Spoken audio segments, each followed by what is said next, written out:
Wait, do we turn it back on?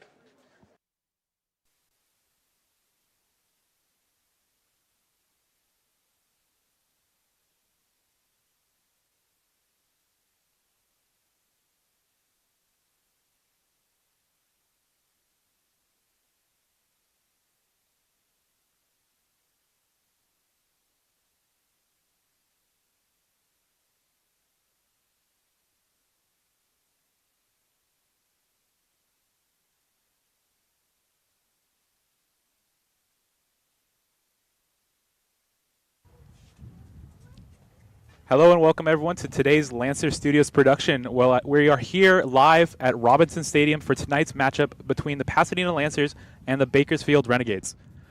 So my name is Aaron Serrano and I'm here with TJ Collins. I'm so proud to be here. Happy to be here. Nice day for football. It's around like 72 degrees. We got some nice clouds overhead. It's going to be a great day today. Yeah, definitely going to be a great day. Perfect weather out here. You know, last week we saw it was, or a few weeks ago we saw it was pretty hot out here.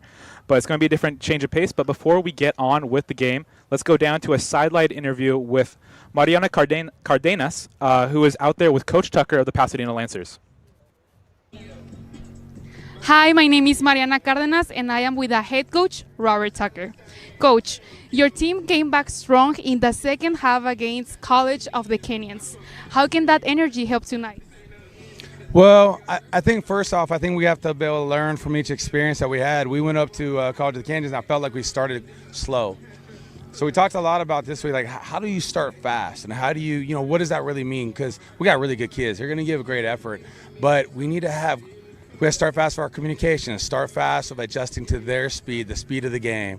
And I think they're always going to be great effort, but how do you truly start fast? How do you start fast mentally? How do you start fast for your thoughts and with your communication, all those things? And but I thought it was a great deal. We adjusted at halftime, made it in a really close game at the end there, and we came up short, but we just don't have. This is in this division we're playing, and there's very small margin of error, so we have to be really great in all the little things. And last week we just let a few plays get behind us. Yeah, and it's very important during the halftime to talk with them and give them the motivation and also telling them how confident they have to be during the field.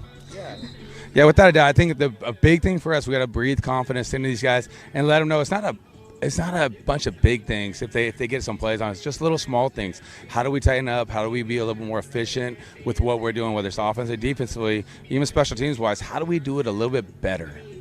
It's all about strategies. And your defense gave up only 89 yards against College of the Canyons in the second half. How important is it to play like that against Bakersfield? Well, I think a really important thing for us, for us, we just went back to the basics against College of the Canyons, and we just gave up a few big plays. And usually that happens because your eyes or your communication and, maybe your pad level and tackling. And we just said, hey, we got to take care of and control those type of things. How do we get our pads down? How do we get our eyes in the right spot? How do we communicate the right things? And then really for us as coaches, we got to keep it easy, keep it really basic. And, for us against Bakersfield, we're just going to really lock into our number one call that we've been doing since day one, and because we can run that really fast, we run it very confidently, and it fits to everything. So hopefully we can minimize our calls so we can really maximize our effort on the field. And based on that answer, Bakersfield is a tough team. What do Lancers need to do to start fast and finish strong at home? Yeah, they are a really good team. They are. They're really good on defense. I think they're good up front. I think this is, and then again, national division, to really be able to see the good offensive lines.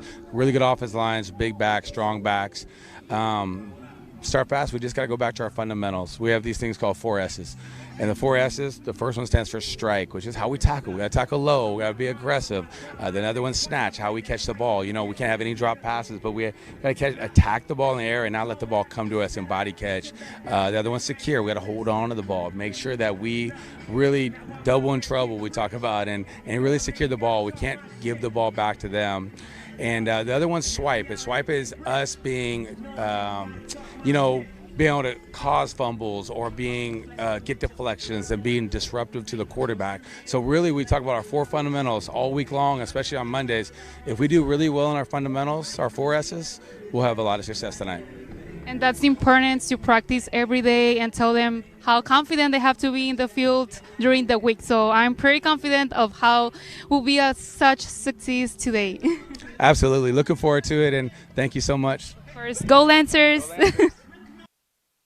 So we're back here in our little announcer booth setup here. So coming into this game, both of these teams that we're going to see out tonight are 2-2, with both of their last losses coming in conference play games. If that want coming up with the standings now, as we can see, Bakersfield and Pasadena are currently tied in that 5th place position, both with a single loss in conference play, and then both being 2-2 overall. Yes, and what you notice about that, if you notice, Golden West is number 1. That is the team coming into this that Bakersfield took their last loss to. They lost 21-13. It was a good game. Defense was flying around for Bakersfield. They had, I think, 5 sacks as a team in that one game alone. So they showed their defensive prowess, wasn't able to get it done on the offense. And as you see, right in the middle of that pack is Canyons, was where PCC lost. PCC showing off their defense. I talked to the defensive back coach earlier this week, and he told me that the defense is looking to get started early. One thing about PCC's defense is in the second half, they have pre-formed, having shutouts in all second halves of all of their games. So they're trying to get the defense started early this game is what coach told me. Yeah, more specifically in the third quarters, they've outscored, I think I have it written down, 49-0 against their opponent in third quarters, which is quite impressive coming out, making those halftime adjustments. National Anthem is about to get underway here, so give it a second. But, it's just seeing how these two teams come after each other, both of them coming off tough losses in the last weeks. Yes, both teams had close losses, too, in both of their losses. Under 6 points for both teams. PCC lost 20-14. Bakersfield lost 21-13. So very close games. And then coming into this one and trying to get their first win in conference play, definitely massive for the standings. See how both these teams try to compete for that. And not only that is it massive for the standings, PCC needs to get their first home win in conference. That is going to be a big thing right there. One thing you got to be able to do is defend your home. So PCC is looking to do that today. Looks like the national anthem is underway. Bakersfield will receive away from the scoreboard. So the Renegades receiving. Once this kickoff gets underway, PCC decided to defer to the second half. PCC marching band honors America with our national anthem.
Okay, yeah, but as we heard before the national anthem got underway, the Lancers are going to be choosing to defer after winning the coin toss here. So we're going to see the offense of the Bakersfield Renegades out here first, and just trying to look back at the last two games, or the last games for both of these teams. It kind of really could be summarized as late starts on offense.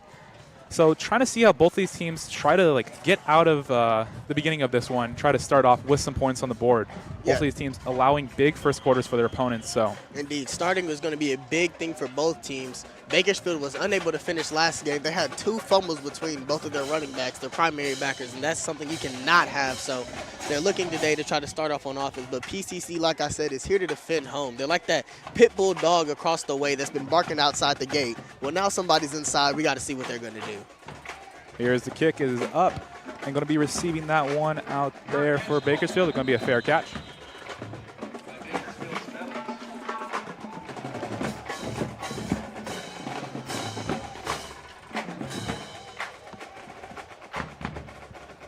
And when you hear the band, you know it's football.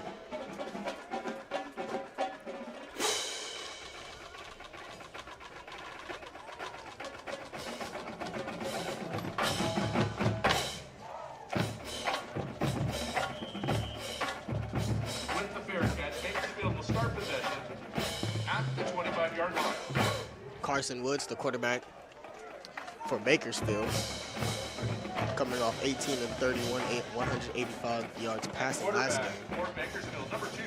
Yes, Bakersfield offense extremely potent. See how they snap it right here. Going for the run option. No one there for the Lancers. Quick little cutback in, getting out. It's going to be down. It's a massive chunk gain right there on their first play. That was number 25, Ian Jurgen on that rush right there. Looks like there's a penalty on the play, so we'll see how that's going to go. Wasn't the best look for PCC's defense there. Went right through the A gap, got a big block on the safety. But there is a penalty on the play. Looks like they'll be going back.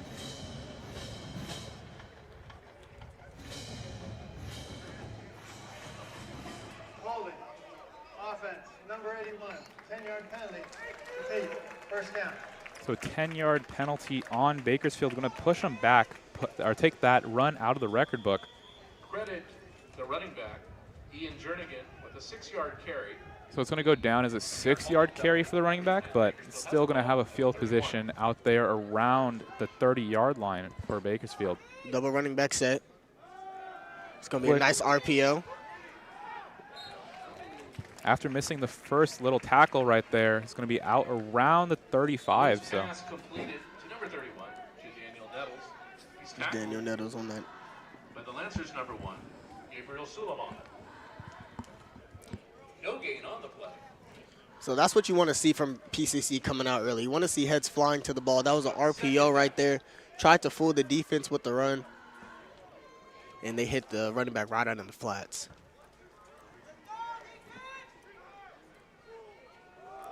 Going to hand it off there. Looks to find the outside. He's going to go up past the 50 to the 40. That's going to be a big gain there for Bakersfield. 2 massive running plays we have seen for number 25 of Bakersfield. Ian Jurgen. That being Ian Jernigan's. Great run so far we've seen from him. The last one being lost by the penalty, but right there, cuts outside and just finds a lane. PCC unable to make a tackle right there. Makes a good move on number 14, a corner. When a corner is on a running back full speed, not many are going to make that play right there. So now Bakersfield is in PCC territory, and that one's going to be out, and it's going to be there. Let's see. It's going to be a caught. If it is a catch, it's not many. Woods pass completed. Number 19, Ben Spears. Oh, I stand corrected. That was a 5-yard catch. 6 from the 29. 4 yards, sorry. So 2nd and 6 from the 29. That was Bakersfield's first pass if you don't count the RPO, which was behind the line of scrimmage. Yes, Bakersfield offense had a great performance, just unable to capitalize here, trying to, with number 31, taking that one in. Yeah, they're trying to, and it looks like there's going to be an injury on PCC. That's number 55, Sion Sulafu. Appears to be an ankle injury. Going to give him a break right there, but looking at Bakersfield, that run game has been potent so far. Definitely getting that performance that they want out of their run game. Yeah, this is big for their run game, coming off of a game where they essentially lost because of the 2 fumbles by their running backs. You see both running backs took that to the heart. Jernigan there with a 20-yard run, and you can see just the hard running of Nettles, number 31. He's running it like his life depends on it. So we'll see how PCC can respond. The injury is not a good thing, but maybe this could rally the troops together. Yeah, Jernigan already having a total of 52 yards in this one already. Yeah, that's almost as much as he had in the last game. Total. Yeah, last game he had 18 attempts for 34 yards, or 39 yards, sorry. So you can already see the change in tempo here that Bakersfield is having. PCC is going to have to ramp it up. And we saw this last time we saw PCC here at Robinson Stadium against Palomar. They allowed a bunch of big cut plays, and right here, seeing that continue, the defense just needs to find a way to stop the bleeding here whenever they have massive plays downfield. Yeah, especially if they have multiple players around the ball. They got to find a way to wrap up and get them down. Carson Woods takes the snap, want to hand it off again, but right like there. those type of plays, those are the type of plays you have to make in the backfield. You can't allow that to go any further right there. Yeah, had a hand on him almost immediately after the snap, unable to bring him down. Tries to get closer to the yard of scrimmage, see how to get it. Carry, number 22, Corey. Now, still a good rally by PCC's defense, but you would just like to see that play be made just a tad bit earlier. Gain of 4. They're really trying to work that outside zone. They're trying to get the running backs out into space, get them one-on-one with secondary. And if any running backs get one-on-one with secondary, that's usually the dream scenario. They had a motion there. Another handoff going to go down. Lancer's there to stop it. Still that's trying to what you like to see from PCC. A gang of Lancers right there for the tackle. That's what you like to see right there. You like to see some response. Yeah, Corey Watkins right there, not going to find much. See the handoff right here, just immediately put in the face with a bunch of Lancers. Find a struggle 44, though, 9, 98. I do like the swarming by Lancers, but we got to make that tackle a tad bit earlier. These running backs are looking for a crease just any way to get out of there. Back-to-back plays where they stop the run game. Carson Woods trying to find something back on his own. He's going to take it with his legs, get down near or inside that 5-yard line for the Lancers. Yeah, in the middle of the field is just looking wide open, whether it's a run or a pass. He's looking, that second level is not there much making plays. You need to see your linebackers there, whether that's a key, a QB spot, or a QB contain, a QB spot, whatever you got to do right there. I mean, Carson's is someone who's coming to this game running, and he's no shy to getting out there. Yeah, it looks like the secondary is holding up as there's nowhere for Carson Woods to throw, but right there just keeps allowing open running lanes. And right here, let's see what he's going to do. Hand it off again. Getting close to that end zone. They're really just short right there. They're really going for those A and B gaps right now, trying to get up the middle, then get to the second level. The tackle. One thing we were talking about earlier today is just the size of Bakersfield O-line. They are massive human beings, absolutely ridiculous. Yeah, if that O-line continues to hold up like this, it just looks like the Lancers are unable to stop any running plays here.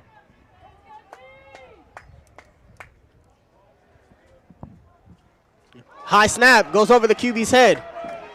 And he's going to do his best to just get on it and get down. A disastrous play for Bakersfield, but that could be exactly what PCC needs.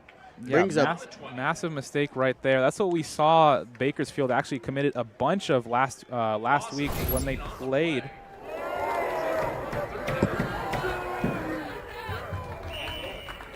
When they played Golden Valley, the #1 team in the conference here, but right there, almost giving it away. Now it's going to be a 3rd and 20.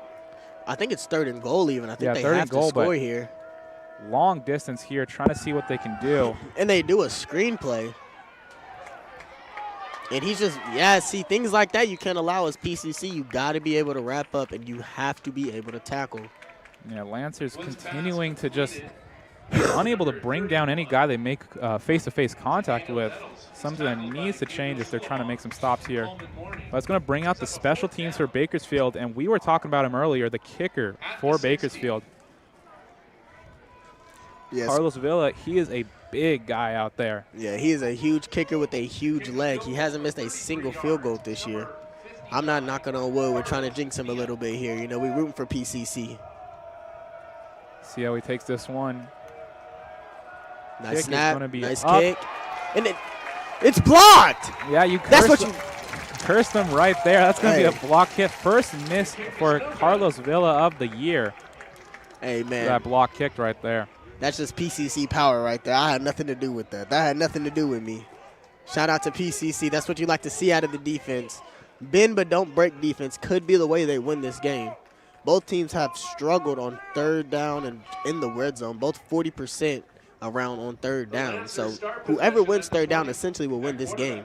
Yeah, we just keep seeing this from the Lancers special teams as they're able to block these field goal attempts. When we saw Palomar come out, let's see the offense here for PCC.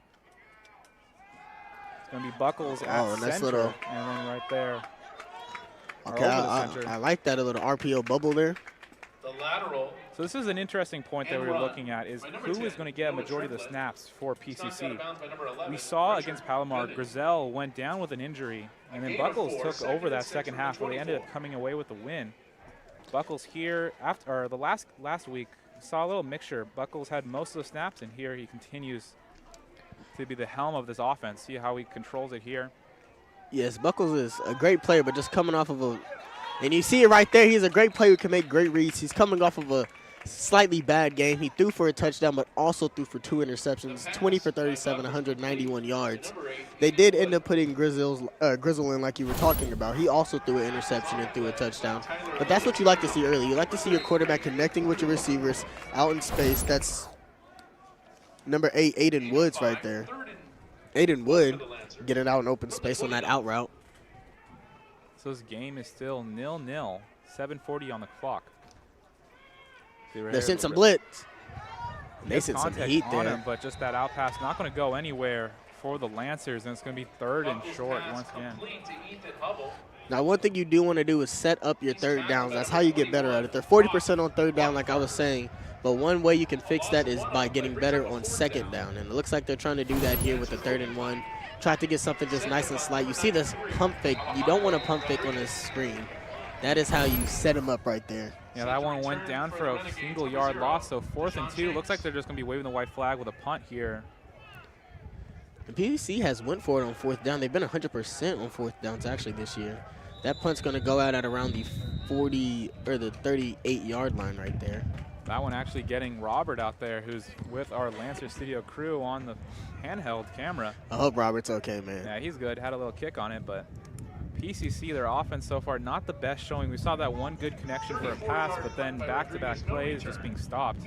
Yes, that was a great out route right there. You like to see that, but you want to also see them stretch the field. You can't win the game off of straight out routes. The defense came and pressed up a little more there. They sent blitzes, had a 4-man front already. So things like that, you got to be able to stretch the field. And I think that's what PCC is looking for in their receivers. You see a motion once again, looks like another run. Yeah, they're wrapping up, but they're just not getting him down. Just some strong running there. Looked like Isaiah Pacheco. Yeah, Ian Jernigan again right there. The Bakersfield offense has just been relying on that run over and over and over again, something that we haven't really seen in their previous games, but right here, just feeding the running backs, and it's been working. They've been definitely been able to go downfield. Yeah, you said it. I mean, last game they were not really running the ball. They tried and just couldn't, so they passed the ball the entire time, but you're seeing what they look like with an efficient run game. A play action here. Carson Wood going to search out, makes the pass downfield. First long pass we've seen. That's going to be an incomplete one right there. That's what you like to see out of the defense. One thing you do want to see when you can't stop the run is some great pass defense at least. If you can't stop the run, make sure they can only run. And it looks like that may be what PCC is doing. They're switching out the D lineman here. It looks like they're going with a more slimmer front for this 3rd down.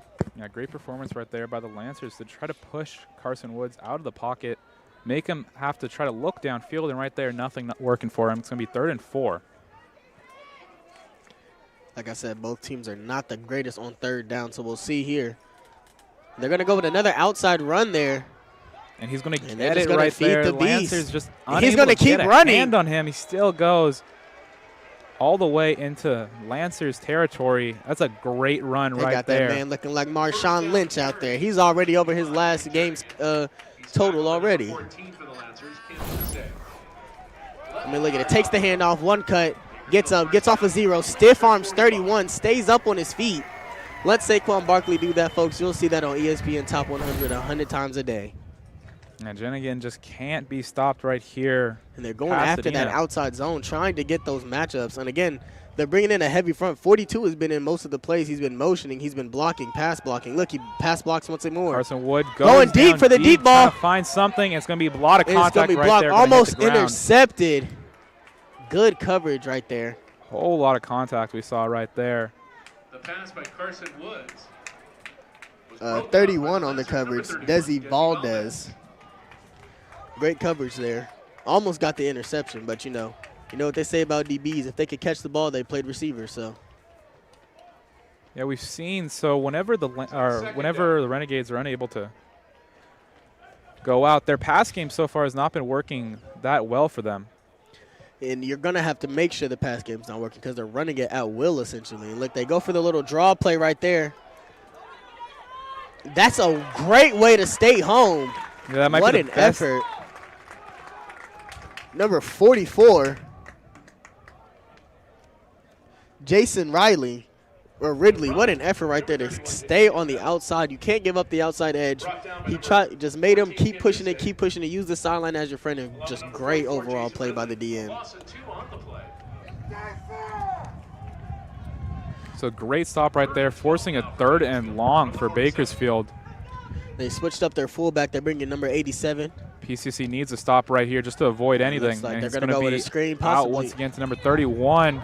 Misses the first time, misses the second, does a spin move, and finally gets down. Not going to be a first down around that 50-yard line.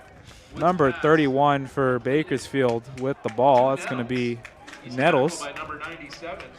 Now, what you saw from that play is the confidence that Bakersfield has in their physicality, honestly. I mean, on a big 3rd down, you have 12 yards to go.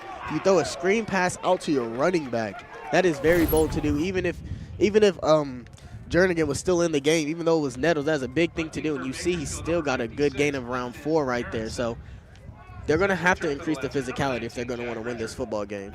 Yeah, Ethan Harrison with the punt right here. That one's going to be a good one out. See where it comes down to. Lance is just calling for the fair catch right there.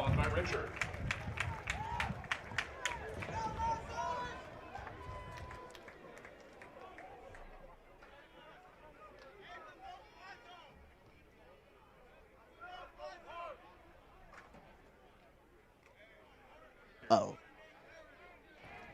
22-yard punt by Aaron. 22-yard punt there by Aarons. That's around his average. He averaged around 30 yards to punt.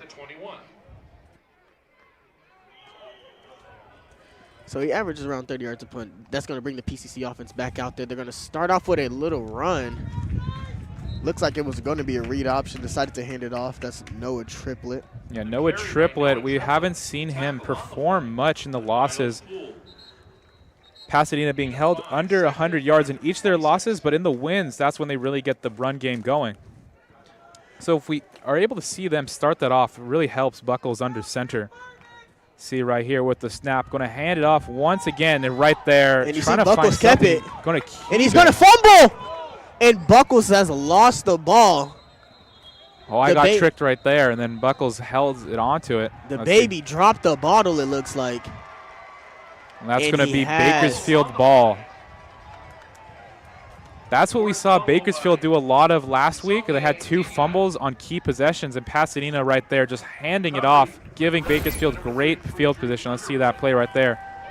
A little bit of a read option. Maybe might have been some miscommunication on the pull right there. It looks like Triplett got kind of caught up in the backfield. Not sure. It looked like it was a handoff the whole way. And then he just saw that wall fall down and then just decided to keep it. Hands it off to the ground right there, and Bakersfield, great position. And if you're Buckles, those are things you cannot happen. One thing you cannot do is turn the ball over. He had 2 turnovers last game and essentially cost him. They're going to go right back to that run, okay? Yeah, Watkins PCC, going down. That's what I like to see. It looks like that D-line may be trying to push a little more. Corey Watkins tackles on that was number 9 on the tackle, Ethan Bowser. Watkins is the one we haven't seen the most of for the backs right there. Gain of 4, 2nd and 6. Yeah, Watkins is a freshman back. He's a 3rd on the depth chart. Still gets some carries. He got a little bit of carries in their last game against Golden West. Nothing too notable. All backs held to under around 40 yards. I think no one got over 40 yards here, but you see they have recovered nicely. 3 minutes left in the first. He's going to roll out. He's going to find someone on the nice flood concept. Okay, so now you see that run D being a problem coming in affecting the pass. They go out with the play action there, fake the run, the outside run. The defense has no choice but to react since such success on the run has built that up. Then the QB rolls it out right out. Look, the linebacker number 3. Watch him immediately. As soon as he sees it, he's going to get out of position. Now he's trailing behind. And that flood concept as a linebacker, you just can't get back to. See a handoff right there to Watkins, going to get down, and then Bakersfield just making a cut through this defense after that fumble right here. Yeah, I need to see Watkins runs after contact or contact yards, man. This is ridiculous. Second time we've seen Bakersfield in this position. Last time got stopped. Pasadena made a good attempt at it after a penalty. See how they can hold them off here. 2nd and 6. They can still get the first down without scoring, so this is going to be big for PCC. You can't allow them to get close on 3rd down because even a 3rd and 1 can allow a whole new set of downs at 3rd and goal or 1st and goal. A little too much pitter pat, and that's what we like to see. Oh, 62 with a nice little somersault. Who said linemen aren't athletic?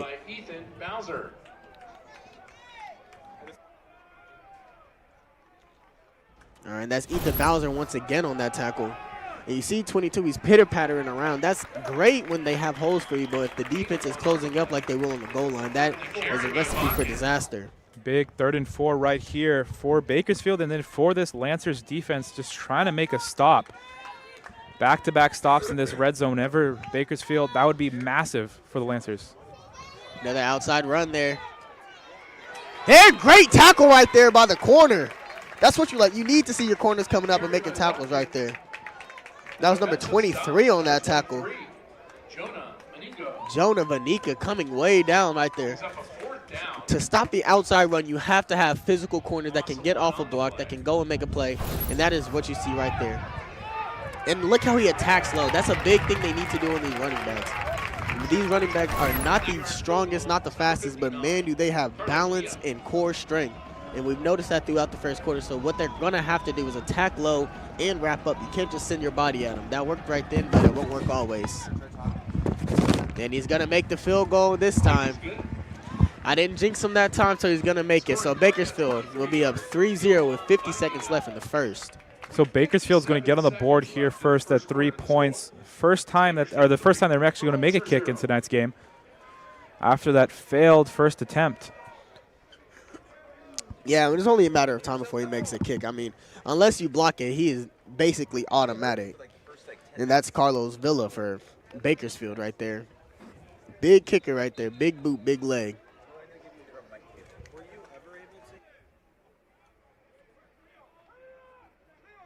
PCC is going to have to respond big.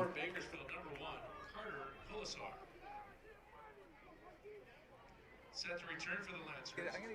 Number 10, Noah Triplett. Number 31. So the defense is over there talking, seeing what they can improve on for the second quarter. The defense is a very great defense when it comes to halftime changes and mid-game changes. We've seen that throughout the season with the shutouts that they've had in the third quarter. Like you said, outscoring opponents around, what was it, 40-0? Something like that in the third quarter. Yeah, 49-0 in the third quarters in favor of Pasadena whenever they play their opponent. And right there, it's going to be a kick.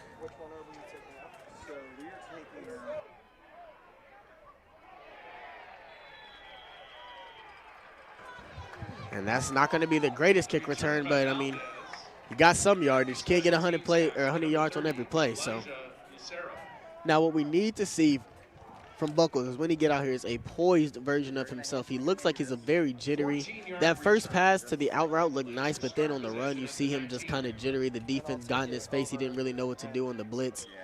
They're going to have to find a way to pick up the blitz and find a way to get him comfortable.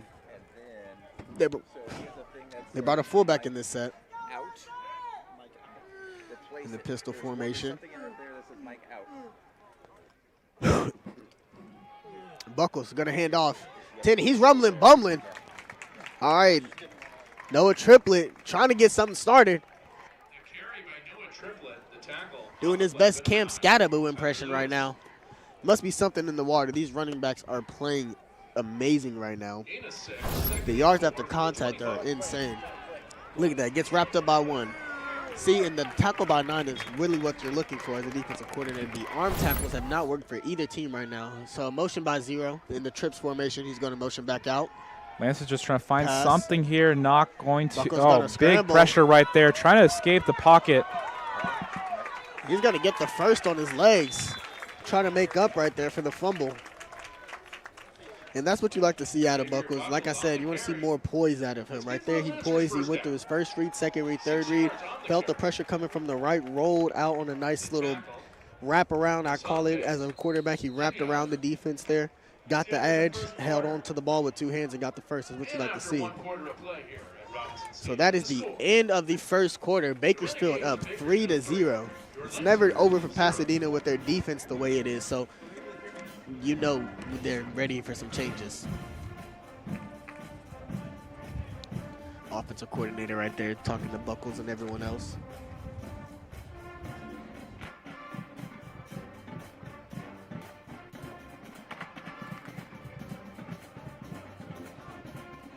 Coming up for PCC, we have women's water polo. That's going to be at Mount San Antonio. They're going to be looking for their first win here.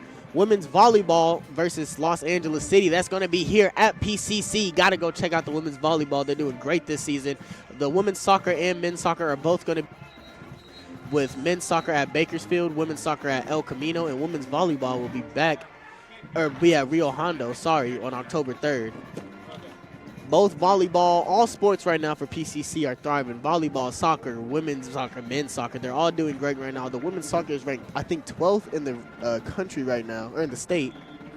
And they just came off of a win last Thursday, so we'll see that go high. Yeah, so we're here in the second half. Pasadena has been unable to find anything. Let's see. Okay, they do handoff right here to number. Reverse, okay. That's 84. Penalty on the play. Raul Dorans, freshman, Dorringtons. So, I mean, you like to see some creativity out of PCC and offense trying to find its identity. Unable to find anything so far. Just trying something, trying to find that spark. Penalty on the play, just not helping them with that though. Having a combination of turnovers and penalties so far, having 1 and 1. Lancers just need to find something to try to make a rhythm here. Yeah, you can't win with penalties and turnovers. You can only choose one. So they're in that trips left set once again. He's looking out. Just gets the ball away. That pocket just collapsed completely around him, having to shove off of his own guy there. I don't even know if you could see where he was throwing that pass to, but yeah, that Renegades D-line is no joke. 5 sacks last game and 2 forced fumbles in the same game, and they lost that. So you know this defense is tenacious, and they're going to be coming after the quarterback all game. They send heavy blitzes. Buckles is going to be able to read that early and react. yeah, let's see what Buckles is able to do here, because right now it's looking very similar to our last Bakersfield matchup where they've been having the opportunities. A little shovel pass right there to number 10. He's going to keep going with his legs. That's Noah Triplet. That's what we like out of Noah Triplet. That's what we like to see out of Noah Triplet right there. You like to see him fighting for extra yards. All backs are going to have to fight for extra yards. Both defenses are not going to just give up. Pasadena is a team that's going to try to keep hitting you hard, and it looks like Bakersfield is there to wrap you up and take you down early, so we're going to have to see some big things out of both defenses here and both offensive backs. That's a big play, though, to make it 3rd and manageable here, 3rd and 6. An empty set here. Buckles just trying to find something here. Takes a snap, going to look out to his left. Throws that pass incomplete to the ground. Pasadena once again unable to find anything on offense. They're going to be punting this one out again to Bakersfield. Yeah, and those sprint outs, you have to be able to hit that outside pylon, or the outside right there. What he's doing is the outside receiver is running an out route to the sticks. That's what he's doing. He's just trying to get the first down and then get out of bounds. That ball right there, it went too close to the numbers and too far to the ground. You got to have that ball up and out of bounds. That punt's going to land around the 35. Nice roll for the Lancers. Going to be down somewhere in between that 25 and 20-yard line. And so Bakersfield once again going to have the ball, only have 3 points to show for it, but what an offense we've seen so far. besides that one stop or the 2 stops by Pasadena in the red zone, this offense has just been able to cut down the field instantly, it seems. Pasadena need to find a way to stop them in some manageable distances. Yeah, and one thing about this Bakersfield offense is look like that the closer they get to the end zone, the harder it is for them to score. It looks like if they're further away, again, they're in the twin back set right now. Probably going to be a handoff. Oh, they got me there. It's going to be a pass. Both teams are thinking that. And that's, he tried to do the one-handed Odell, but, brother, there's a reason you got to. He's going to have to get that with 2 hands. Ball's going to go dropped and out of bounds. Going to bring up 2nd and 10. Now, the reason I thought that was immediately going to be a run is in that twins back set, they love to run out of that because you don't know which way it could go. You can run misdirections out of that.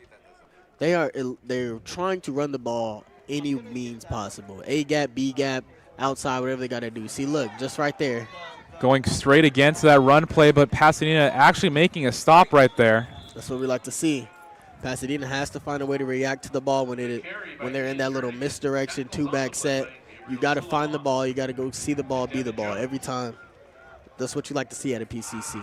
Yeah, Woods so far has not looked the best when being forced to actually throw the ball, and right there, being able to stop that running play would be massive for Pasadena to try to make this defense or make this offense swap to a pass forward offense.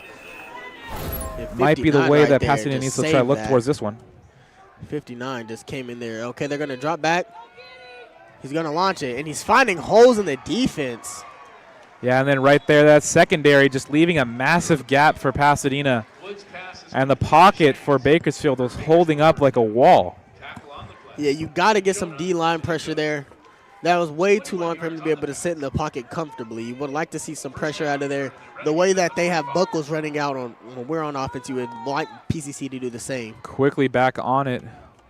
Woods is just trying to PCC is find something. In a 4-3 defense right now. They've been switching between a 4-3 and a nickel all night. Timeout, it looks like it's going to be called. Timeout by the Lancers there. Timeout. And I'm hoping that what they're going to do is a quick little. That sends it from the mixer back to you, and that was turned down a little low. They're going to talk to a quick little pick me up here. See Coach Tucker giving it to somebody.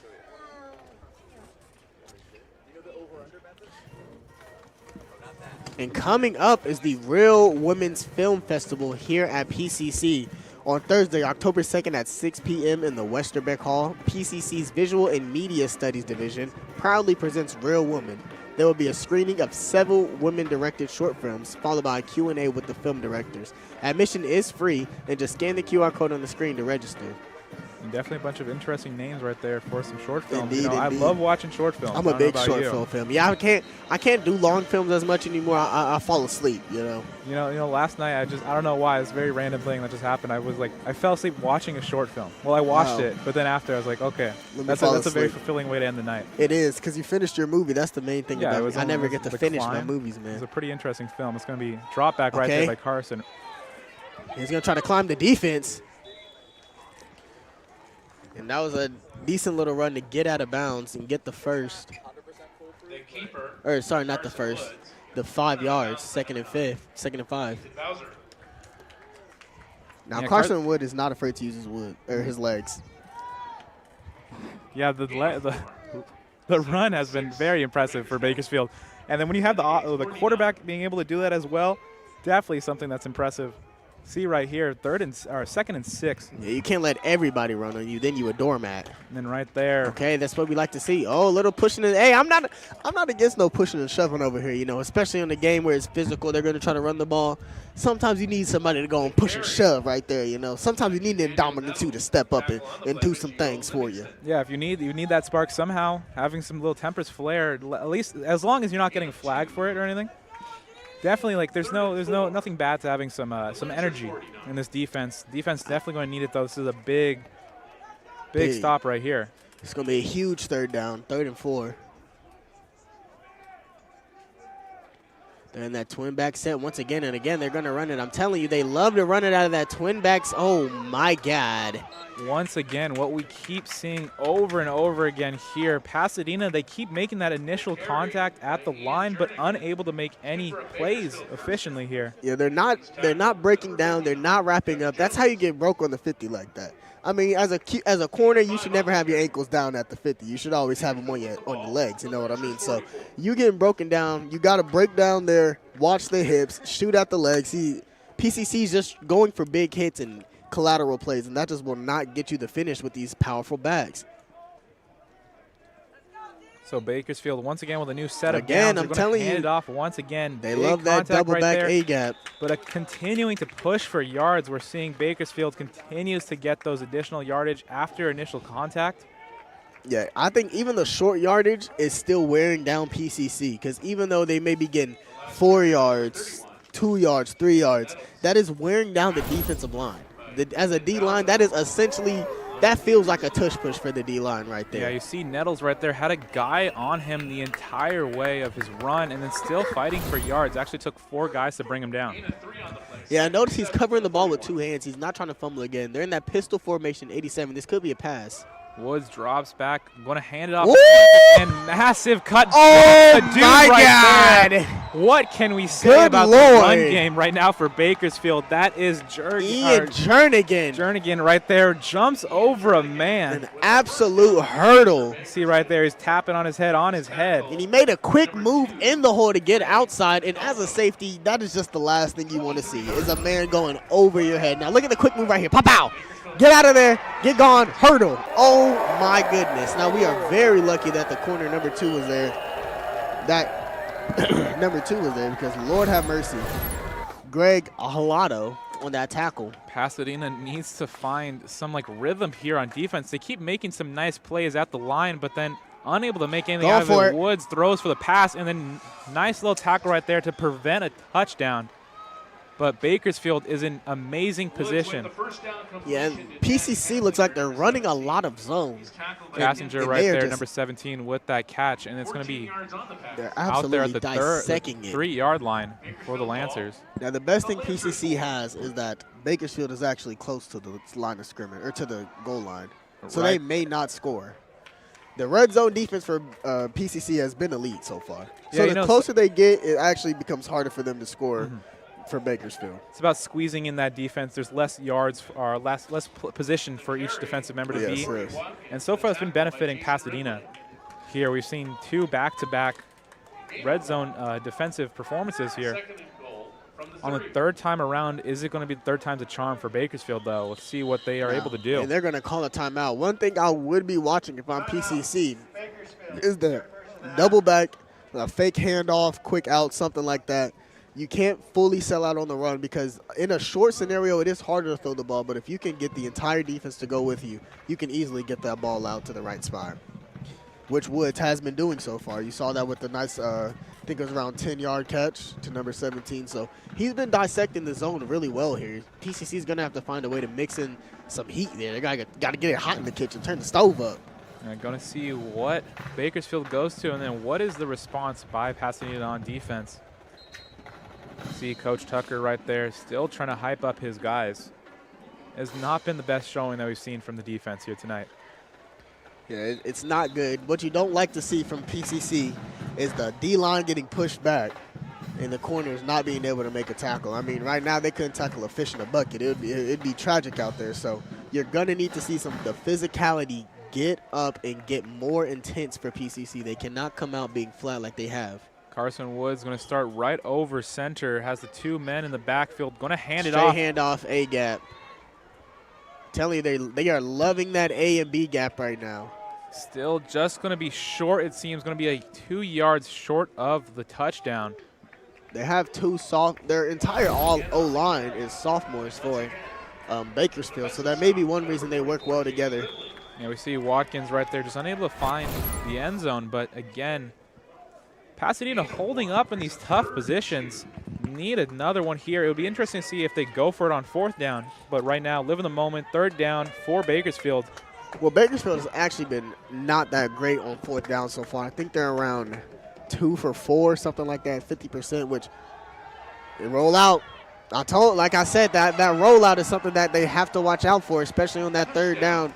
The offense is looking to trick you. So touchdown goes to Bakersfield. That's going to be number 87, the tight end Dylan Fowler, sophomore. Bakersfield is the first one in this game to get that touchdown, that rollout play right there. Something we were expecting another run. Looks like they just kept running right there, switching it up with the pass play. Ends up getting the points there. It's going to make it 9-0. Yeah, and that's called the rockabye baby is what I like to call it, because what you do is you lull the defense to sleep with so many runs, even if it gets 4 yards, 3 yards, like I was saying, you beat it out of them that you're going to pass the ball. And at the last moment, on the 3rd and goal, where everybody in the stands thinks you're going to run it, you pass the ball. I think that's what the Seahawks tried to do in the Super Bowl, but you know how that went. Yeah, kick is good right there, so it's going to be 10-0 in favor of the Renegades out here. And Coach Tucker really talking to number 14 for the Lancers. Yeah, not the best performance we've seen from the defense, but you know, it's not always on the defense. The offense for Bakersfield has had some amazing showings so far in this one. Yeah, the offense is just doing their thing. And the one thing about the run game, if you cannot get a good break, your D lineman will get tired. And PCC going 3 and out constantly, punting, that wears down on your defense. They have to keep going back out there, and you don't want your D lineman to get that tired. So you need to see a productive long drive from PCC here to give the defense some time, because they've been beaten battered this entire game with that run game. So you got to give them time to recover. Yeah, that last drive ended up taking a massive chunk of the clock, over 5 minutes. So Pasadena needs to respond, try to find something, maybe a little bit slower pace on offense, but also try to find those first downs to try to string some together. Yeah, try to string some together, but they can't stay too shallow. If I'm PCC, at some point I'm going to try to take a shot, because the defense is not respecting the deep ball at all. So they're going to actually get a clean kick here. Nice little run-in by special teams, and that's going to be down around, let's say, our 28, 29. I think it's going to be 27, actually. Yeah, so what we want to see from PCC in this drive is some continuity. You want to see the run game being able to work. You want to see something for the pass work. And we only saw one out route work, and then they tried to do a boot or a sprint out that immediately didn't work. So now they're back into the trips. Yeah, so far, specifically the run game has not been working well for Pasadena. Try to open that up. Looks like they're going to go out. And that's just something you cannot have. Buckles right here. And Buckles is going to keep it. RPO, that was a very risky throw. I think he probably should have kept that. Yeah, had some space in front of him if he wanted to keep it, but ends up throwing it out, and that's going to be nothing really for the Lancers. And the real shout-out goes to the wide receiver there on that block, because if he doesn't block, one of two things happen. One, that wide receiver who caught the bubble, he's going down. We might have to pause the game for him. Or two, not taking that to the Potmans, going the other way. It's 6 the entire other way. So great block there, but we still need to see something. They go back with the wide receiver reverse, and nice block by 26. That may become a flag, though. Yeah, it looks like a flag was thrown halfway through that play. See how that one goes. Normally out there might be a holding on Pasadena. See how they start to motion, but. And that is the last thing that they need. Yeah, so far not. Pasadena just trying to find something, unable to really advance. Yeah, it's going to be a foul on Pasadena. Let's see what it is.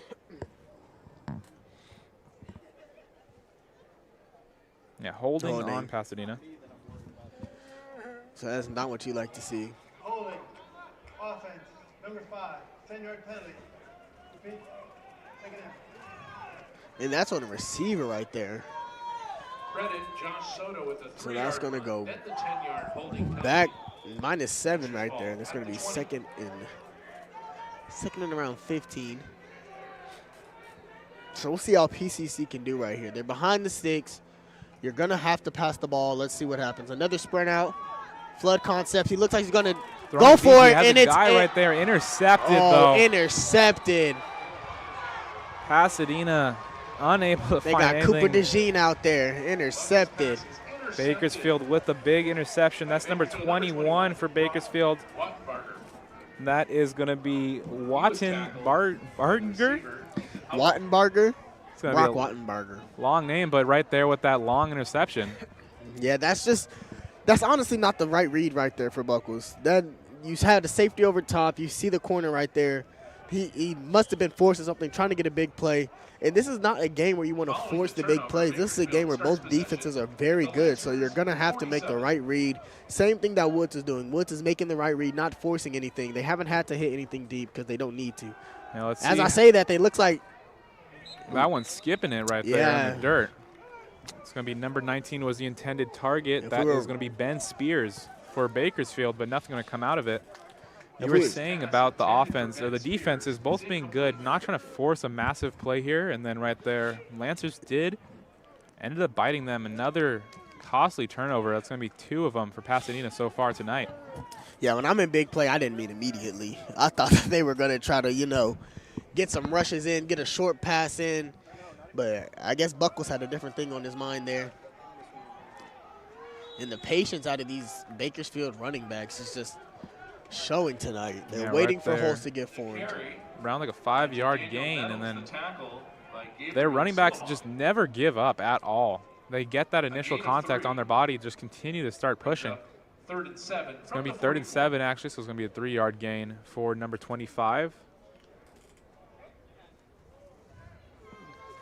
Yeah, you got to see some type of resistance on that D-line. It starts with the D-line.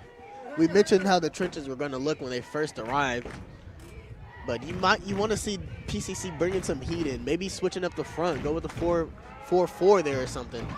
I mean, look at the balance right there. Continuing to push into that center field with the run game. Bakersfield just going to keep this one on the earth, not even daring to pass it. And why would you right now? Yeah, you have that motion, you have the rhythm, the defense not even showing out right now.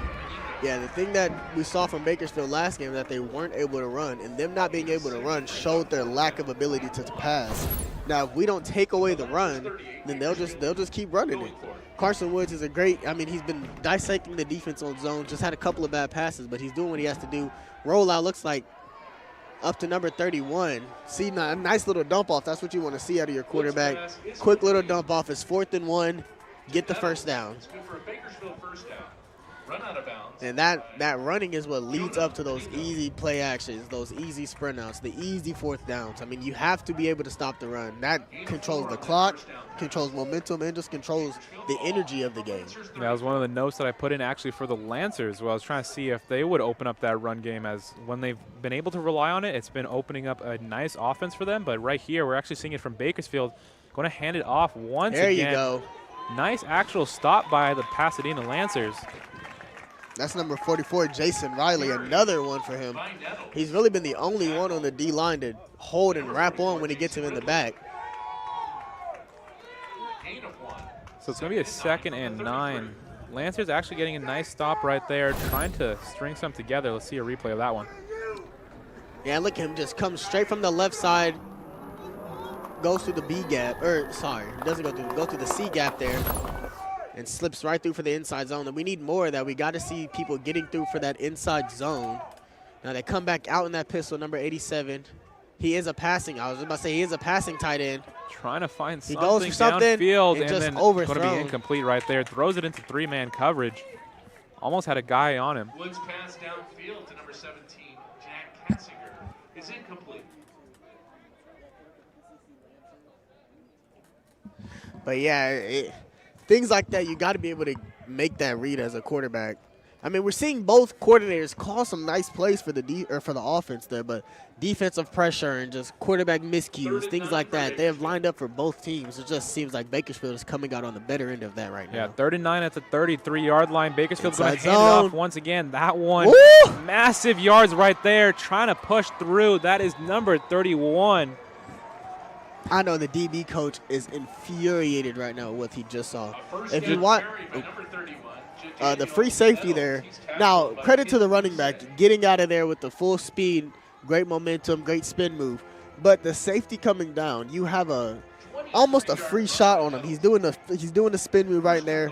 That is a shot you have to make, and you have to send a message like, hey, we will not let you just keep running it on us. And that was just a missed opportunity right there to prove a message there for PCC. Yeah, Nettles with that 23-yard run, adding a great position right here for Bakersfield. They're going to run it, get really close to that end zone. It's going to be just short, but And they're not really trying to disguise that they're running the ball, really. I mean, they're lining up in the pistol, got a tight end on the side, fullback in the back. I mean, they're letting you know off rip, hey, we are running the ball. Their secondary thought is to pass. So as a defense, I mean, linebackers and D-line, y'all have to have some, you can't do this. Yeah, no they're giving more. the signs to Pasadena they're going to run, but just they've been unable to stop anything at all so It's far. like you see the bully walking up to you. At some point, you got to hide the lunch money and fight back. They need to hide the lunch money right now. This is a game they got to hide it. See right here, it's a big spot again. Just saw them here, going to push through, and that's going to be in. Get right back in. For a touchdown for Bakersfield. They're going to go up 16-0 in this one already. 2 minutes left in the second quarter. And sadly, this is something that you see from PCC often. I mean, they do have some later starts on the defense. Like I said, I talked to the coordinator. He said their late starts is one of the things that they're really trying to improve on. But they are such a great change in situational defense. So I hardly doubt that this is the end of the game. Carlos Villa is going to go in for that PAT, trying to make it 17-0 for the Lancers, and that one's going to be good. And then right here, see a 17-point lead for the Renegades. Yeah, you're going to have to see some life of PCC somewhere, whether it's special teams, defense. Somebody has to come alive and say, we won't let you do this anymore. I mean, you're seeing it on the D-line. They're not getting the push. You see it on the O-line. We're not able to push them back. The battle of the trenches right now is being lost by PCC, and it's obvious. I mean, the passing games for both teams aren't really working right now, so you got to turn to the run, and we got to see some more plays from Tripper, Gibson. We got to see more plays from those type of guys. I mean, we see Jernigan and Nettles. Even Watkins, he came in the game, and he was running like his head was on fire. So we just got to see some of the same energy and intensity that Bakersfield came with on PCC. Right here in the 2-minute warning, it just looks like a team that just does not have the energy right now, and why wouldn't they? Bakersfield has just been having a way with them. Yeah, and like I said, that run game, it doesn't just beat you on the clock. It doesn't just get you the wins or get you the touchdowns, but it beats you down with the time. It beats you down with the sheer physicality of it, because every play you're going to have to collide with somebody. On a pass, you can get away with it. You can get a pass breakup, not have to touch a soul. But as a corner, as a safety, as a linebacker, you may not be used to every single play. You got to go make a play on the defender for run game, and that's what they're doing. They're trying to force them out into space and make them make a one-on-one stop. So we're going to see a 2-minute offense here from the Lancers. The only thing you can really hope for them here is just to try to get a drive, go downfield, and just get some points on the board before you're going into the halftime. It's going to be interesting to see, since we have mentioned that Pasadena, when they make the corrections in halftime, have held their opponents to 0 points scored in the third quarter. They're definitely going to be hoping to do that today. Yeah, if they want any hopes of winning this game, that defense is going to have to come out and do even better than they've done in the last couple of. Oh my gosh! I told you, somebody got to come alive. Get to the apartments. The lights are turning off. The lights are turning off, and he's going to turn it up for the end zone right there. Number 31, getting it in there. I think that was around a 82-yard kick return right there. That's what it looked like. And I said somebody has to step up, special teams, defense, somebody. And he takes it all the way right there. Valdez right there. We were speaking about finding something, and then just right there you find the spark. Yeah, that's what you need right there. That's why it's called special team, man. It's a special play. It matters. All coaches say special team. Return team, number 4. And there's going to be a holding call. Wow, a holding call will bring PCC back all the way to the 20 or the 15-yard line. That's a gut punch. Oh my, to the 10. Credit Valdez with a 7-yard return. I didn't even see where they threw the flag at. I was so excited. Yeah, gut punch right there. See that replay, being able to take it off the ground, finds a hole right there. And then I see. I saw it in the back. I don't know if I would have called that personally, but I do see a little bit tugging. I think both players were both tugging at jerseys, and they got into a slinging match. But, they will always go to the defense on that, especially if the ref sees. So PCC with a gut punch right there. When the offense can't get anything, you bring in the special teams. Whirlwind of emotions, just tries to make that pass right there in between coverage. Great catch. Going to be caught, though, right there. It's going to be halfway to a first down. 19, Jag Richard. Great catch right there. I'm going to watch as that clock goes down. We're at around 1:30 on the clock. Pasadena, whirlwind of emotions, trying to find something, though. can't go down without a fight here in this first half. Going to have to make some Gets it corrections out. right there. Another quick out pass going to stop the clock. Now, I like this out of Pasadena. At least, you know, you can try to get your QB in rhythm. At most, you try to get some points. Because they did defer, so they will come back with the ball. So, hey, the most you can do here is try to get – or the most you can do is score points, but the least you need to do here is get your QB on a rhythm with the rest of the team. Again, we're looking at pass offense here, as that clock is just what you're fighting against, trying to find something. That pocket collapsing, tries to make something out of it. That's Buckles, throws the pass, going to be out of bounds there. Now, that's a very smart decision out of Buckles. I was worried that we may see him try to play some hero ball there. That's how we ended up getting the first turnover. But we're seeing him kind of progress more. He's passing the ball out of bounds.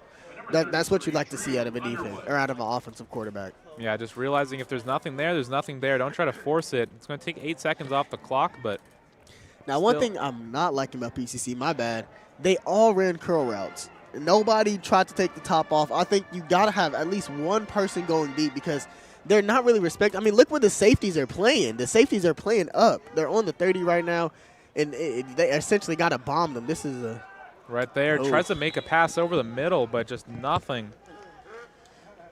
Buckles not being able to find his passes in these last 2 attempts, but yeah, this isn't what you want to see early on. You want to see some good connections going. You want to see timely passes into open windows, and it looks like he's not finding that right now. Yeah, third down for the Lancers. Just trying to get that first down marker to continue this drive. And then we're going to see them, though, they did defer, so they're going to get the ball back to start the second half. But right now, down 17, you'd hope to cut that lead a little bit. You see that pressure got there. What a ball! That one, I had no clue where it was going. That's number 0 with the catch. That's Josh Soto. Looks like there's a penalty, though. Soto not happy with it. No. Oh, no, not a penalty. But we do like to see that from PCC. The reason we couldn't see where that ball was going is because he threw it before the receiver broke. That's what you like to see. Okay, great PCC. That keeps the momentum up. That keeps it going. That's what you like to see. That's a big penalty right there for Pasadena. They continue their drive, get the extra yardage right there, and now they're in great position around that 50-yard line. Let's see the play right here. And watch his eyes. First read, second read, and he hits the second read immediately. That ball couldn't have been better. If he puts it anywhere else, if he puts more on it, less air on it, that will get intercepted, PBU, may even get the receiver hit on the sideline. So that is a great ball right there. Yeah, great play right there from Buckles. After we saw 2 not so favorable plays beforehand, being able to make the corrections right here and putting his offense in a great position after that penalty. We like to see him pushing it down the field, too. Goes back to the shovel pass. Right there for whoa! Drop a shoulder in, boy! My fault. Didn't mean to skip. You're good, dude. Get the energy here. The Lancers need that out there.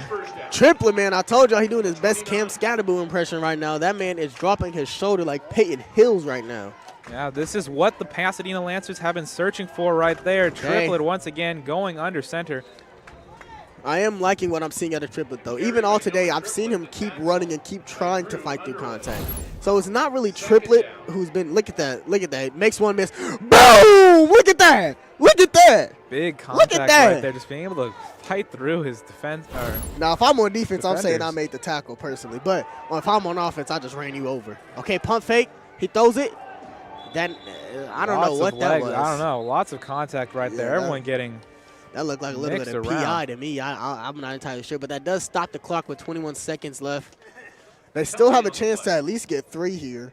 So you do like what you saw out of your quarter. Looks like there is a flag, so let's see what that's going to be on. Offside. Defense, number 54. 5-yard Offsides on the defense. So it's going to be first down. Pasadena's going to get the extra yardage. The ball's going to be on the 19-yard line. This is great position, actually some of the best that we've seen so far for Pasadena. Indeed. Now what you want to see right now, it's 1st and 10. What you want to see is Buckles not do anything extreme. You want to see him keep the ball, throw the ball away, whatever you got to do to secure points. Let's see what he does right here. Buckles takes the ball, trying to throw it down the middle, finds a man, and that little spin play right there is going to get him some extra yardage. It's going to be 15 seconds on the clock. Going to take a timeout by Pasadena to survive right there. Timeout. Yeah, you're right. That's exactly what they were doing. They're surviving right now. Well, they got to get past surviving to thrive. So right now they're still just surviving. To Josh Soto, a correction. Yeah, Pasadena, they're actually able to, maybe Coach Tucker had a little bit of a talk with them, but they're actually able to find some rhythm here. That penalty was massive. Get some extra yardage on that nice little rainbow pass by Buckles, but really seeing some great performances by this offense all around. The Bakersfield defense, they're trying to find some stops. But, you know, this is Lancer Network, so trying to find something in favor of Pasadena. Yeah, we want to find something here in Pasadena. I think everybody knows who we're rooting for right now. We want to see Pasadena go out and do something good. Bakersfield has been just showing off that loss last week did not define them. And again, that loss was to the #1 team in the division. So we still have to account for that. They're not like it's not like they lost to some scrubs. They lost by, I think, 8 to the division, the #1 team in the division. So See what Buckles does here. Going to take the snap. Going to try drop back, find something, looks around, throws it off to his man. Not going to get anything right there. Going to have to take another timeout. Okay. Noah Triplett was just the only guy open there. Try to look downfield for something. Ending up having to give it off to that running back turned receiver. Yeah, he said that he did just have to dump that off there, but I know Coach Tucker is probably happy to see him dump it off there instead of try to do something a little crazy, take some more time off the clock. Just get it to somebody who you know catch the ball, even a playmaker, because who knows, Trippett is a playmaker, so who knows what he could have did with that. Smart read, just get the ball, get out of bounds. Well, they didn't get out of bounds, but they still had a timeout at least. This is going to bring up some interesting thought processes. It's going to be 2nd and goal for the Lancers, but then you got 8 seconds left on the clock. Let's say this play runs like 6 seconds, something manageable here. Do you decide to go for the field goal? You're going to get the ball back after the halftime break. So really interesting to see. You know, you want the touchdown right here on this this possession, but yeah, see what they do here. I think they might try to do something, go for a touchdown, maybe something safe. Nothing that would maybe turn into like a pick six or something. But you would like to go for something safe. Their kicker has missed a couple of field goals this year, so just being weary on where your kicker's head is right now, you may try a read option, just see what's there. They might try a fade ball. Pocket breaks down, finds his man right there. Oh, looks like it's going to be out there. We saw that ball dribble away to the band over there. Some size 13. And again, like I was talking about, the play took 6 seconds off. Now you're at 2 seconds on the game clock. Let's see what they're going to do. And you want to put this on the foot of your kicker, but again, he has missed 2 before, so. But they're still going to go to him, it looks like. Bakersfield's going to take that timeout, so it's going to give the Lancers a little bit more timing to question over what their move is going to be on this pivotal final play of this first half. We've seen some interesting football being played from both of these teams. Bakersfield, their offense, what can you say about it? It's been unstoppable, besides in the red zone for those first 2 possessions. Yeah. But after that, they've just been an amazing team so far. Pasadena, right now, we're seeing the best Pasadena offense that we've seen so far in today's game. Yeah, you're right about that. And sadly, it came in the last 10 seconds of the half. You know, you'd like to see that start a possession or 2 earlier, but at least it's getting started when it gets started, you know. So we want to see, they're probably going to come out with a field. They might go out the field goal. Yeah, they're coming out with the field goal unit, it looks like. Going to take their points here and at least attempt it. There has been a little bit of, you know, turmoil for the kickers. You know, they've had some missed kicks in the past. Yeah, we've seen some injuries for the special teams this season, so it's not a assured move right here, but just try to get the points on the board. That's not even the main kicker. That's not Zach Hutchison. It's going to be number 9 for the Lancers. It's Kickers good. So the Lancers are going to get points before going into the halftime here. It's going to be a 17-3 game in favor of the Bakersfield Renegades. Now, this is far from over if you're a Lancer watching. If you know anything about the PCC, we come out of halftime and our defense is better. Our offense plays better. And now, something that we took away from that last drive is that Buckles is being able to push the ball forward at a nice rate, at a nice, you know, he's hitting short, he's hitting long, he's hitting mid. So that's what we want to see more coming out of coming out of halftime. Yeah, it looks like we're going to be actually going downfield with Mariana, who is with Coach Tucker. Try to see what his input is on this game. Coach, you had over a 50-yards touchdown that was counted as a flag. What are you doing to keep motivating your players to keep trying? Are you talking about on the kickoff return? Yeah, on the penalty. That's just a technique thing. We got to make sure that we, keep our eyes in the right spot. And that was a tough call. I looked at the replay already. But, we just got to keep our wits about us and keep believing in ourselves and keep fighting. We're super proud of the offense to go down the field right there and score 3 points after, the wind could have been taken out of our sails right there. So. What type of message of confidence do you want to share to your players during the halftime? Well, I think there's a lot of really good things. I think we got a stop in the red zone. They got 0 points. We got a block field goal, and offense went down, and we had a big special teams play that got called back, and then offense went down and drove. So, we've shown we can do it. Now we just got to do it consistently. So just, get on about it every day. Every single play matters. Every detail matters. It is really important to focus on the positive things. And as well, do you have any strategies for your defense? We got to stop the run. I mean, we're getting the third downs. They had really right now they got 14 points off of 2 third-down conversions that were long third downs. And, we probably just got to stay with our base defense like we talked about before the game. We got to stay with our base defense there and, not sub into our pass-heavy group because they ran the ball on 3rd and long. And, that was tough. They caught us on that one. And so we just got to stay with it and keep believing in what we're doing. Thank you so much for your time, and we'll keep strong. All right. Go Lancers. Let's go. Go Lancers. Yeah, so we're back here at a little anchor booth here. And so what is your thoughts so far what we've seen? Pasadena is going to be down 14 going into the halftime, but what is your take on that? So down 14, I don't think PCC is out of this by any means. I mean, we've seen their defense come out and put in shutouts in the whole second half. One thing we saw big coming out of PCC going into halftime was that the offense was able to get its legs. Even though there were a few penalties that pushed them a little forward, the offense was able to pass at a great efficiency. We saw Buckles making the right reads. We saw him throwing the ball away when he needs to.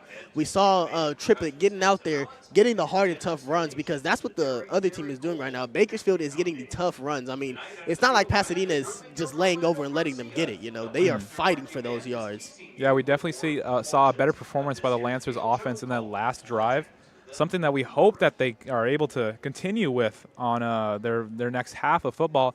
As you mentioned, I think we mentioned it multiple times before, is the Lancers defense has had a history of making massive improvements when it comes out of the halftime break.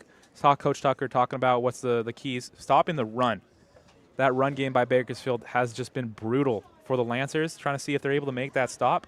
Make some changes. If they're able to take that run game away, Bakersfield, they have some passing plays, but really that run game is their main threat. Yeah, last game they lost the game because they could not get the run. I mean, they tried. They had 11 attempts from one running back, 14 from the other, and they amassed to around 74 yards as an entire group. So, I mean, if you can stop the run of Bakersfield, then you have a chance because Carson Wood, sometimes he makes the right read, sometimes he doesn't. His arm isn't always very consistent. So if you can put some pressure on him, put some pressure on the defense and the offense and make them make a play, I think this could go in PCC's favor.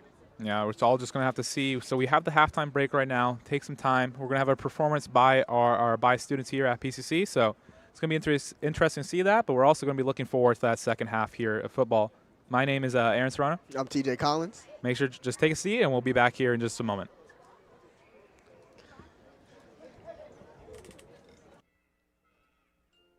And our first legend led his group to numerous top 10 hits, including 3 #1 songs in the United States alone.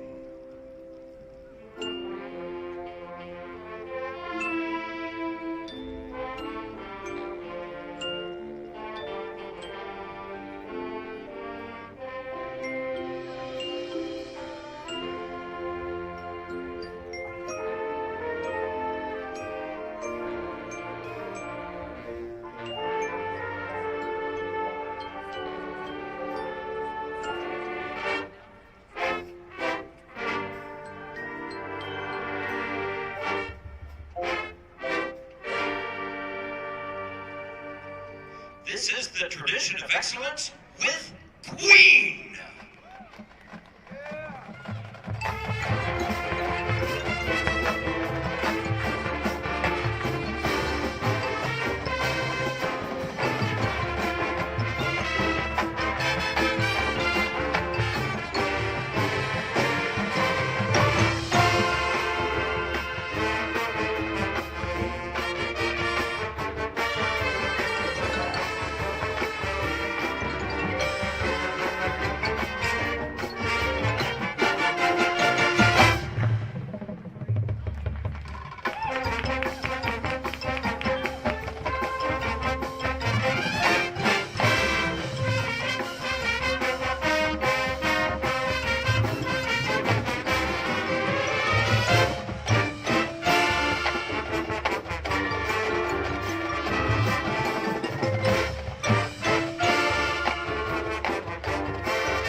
legend was known for our next song, but the tune never made it into the top 100 until Ozzy Osbourne passed earlier this year.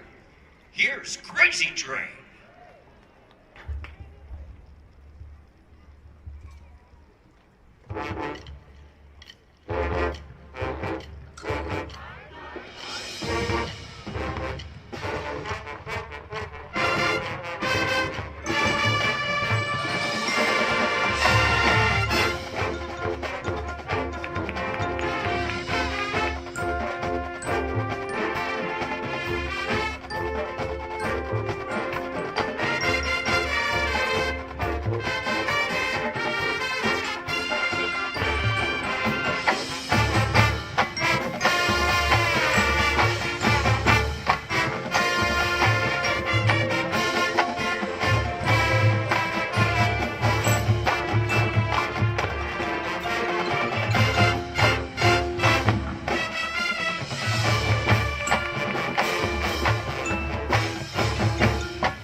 We'll have more from this year's show, The Legends That Live Forever, in the coming weeks. In the meantime, this next song is what John Lennon was pulled back into recording studio for after a 5-year hiatus, once he heard Rock Gloucester.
And we close with what has become the Lancer Marching Band's signature song. Here comes Take On Me.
Pasadena City College Lancer Marching Band in color guard.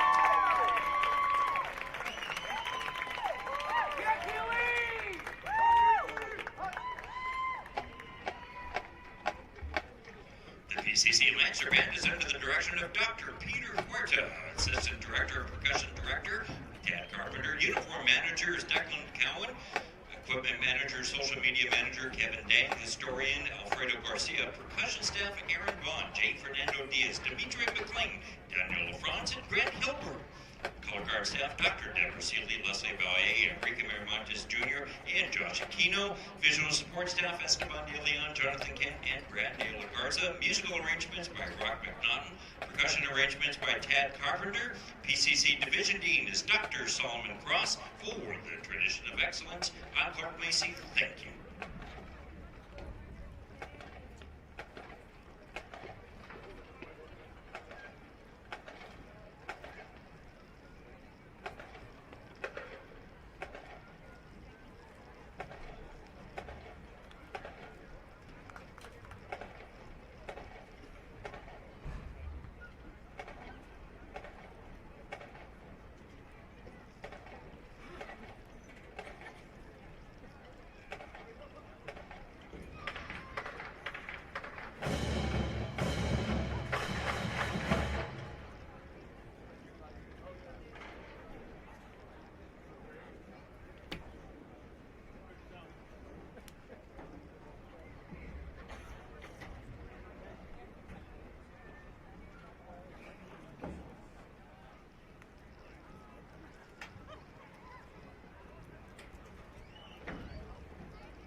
reminder, the next Lancers home game will be the homecoming game right here at Robinson Stadium on a Thursday, October the 9th, as the Lancers take on the Wrestlers of Golden West College.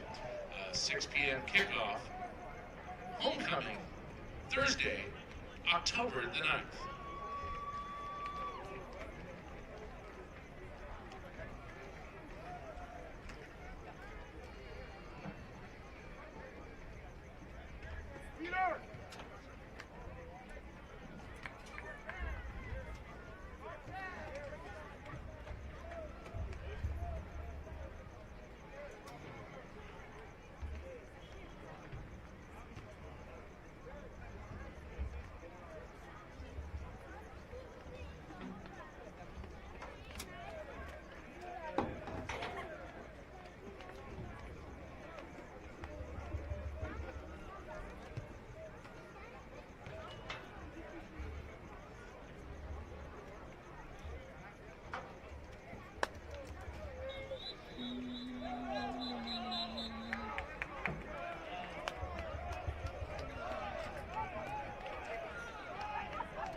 Yes, we're back here after that little halftime performance here.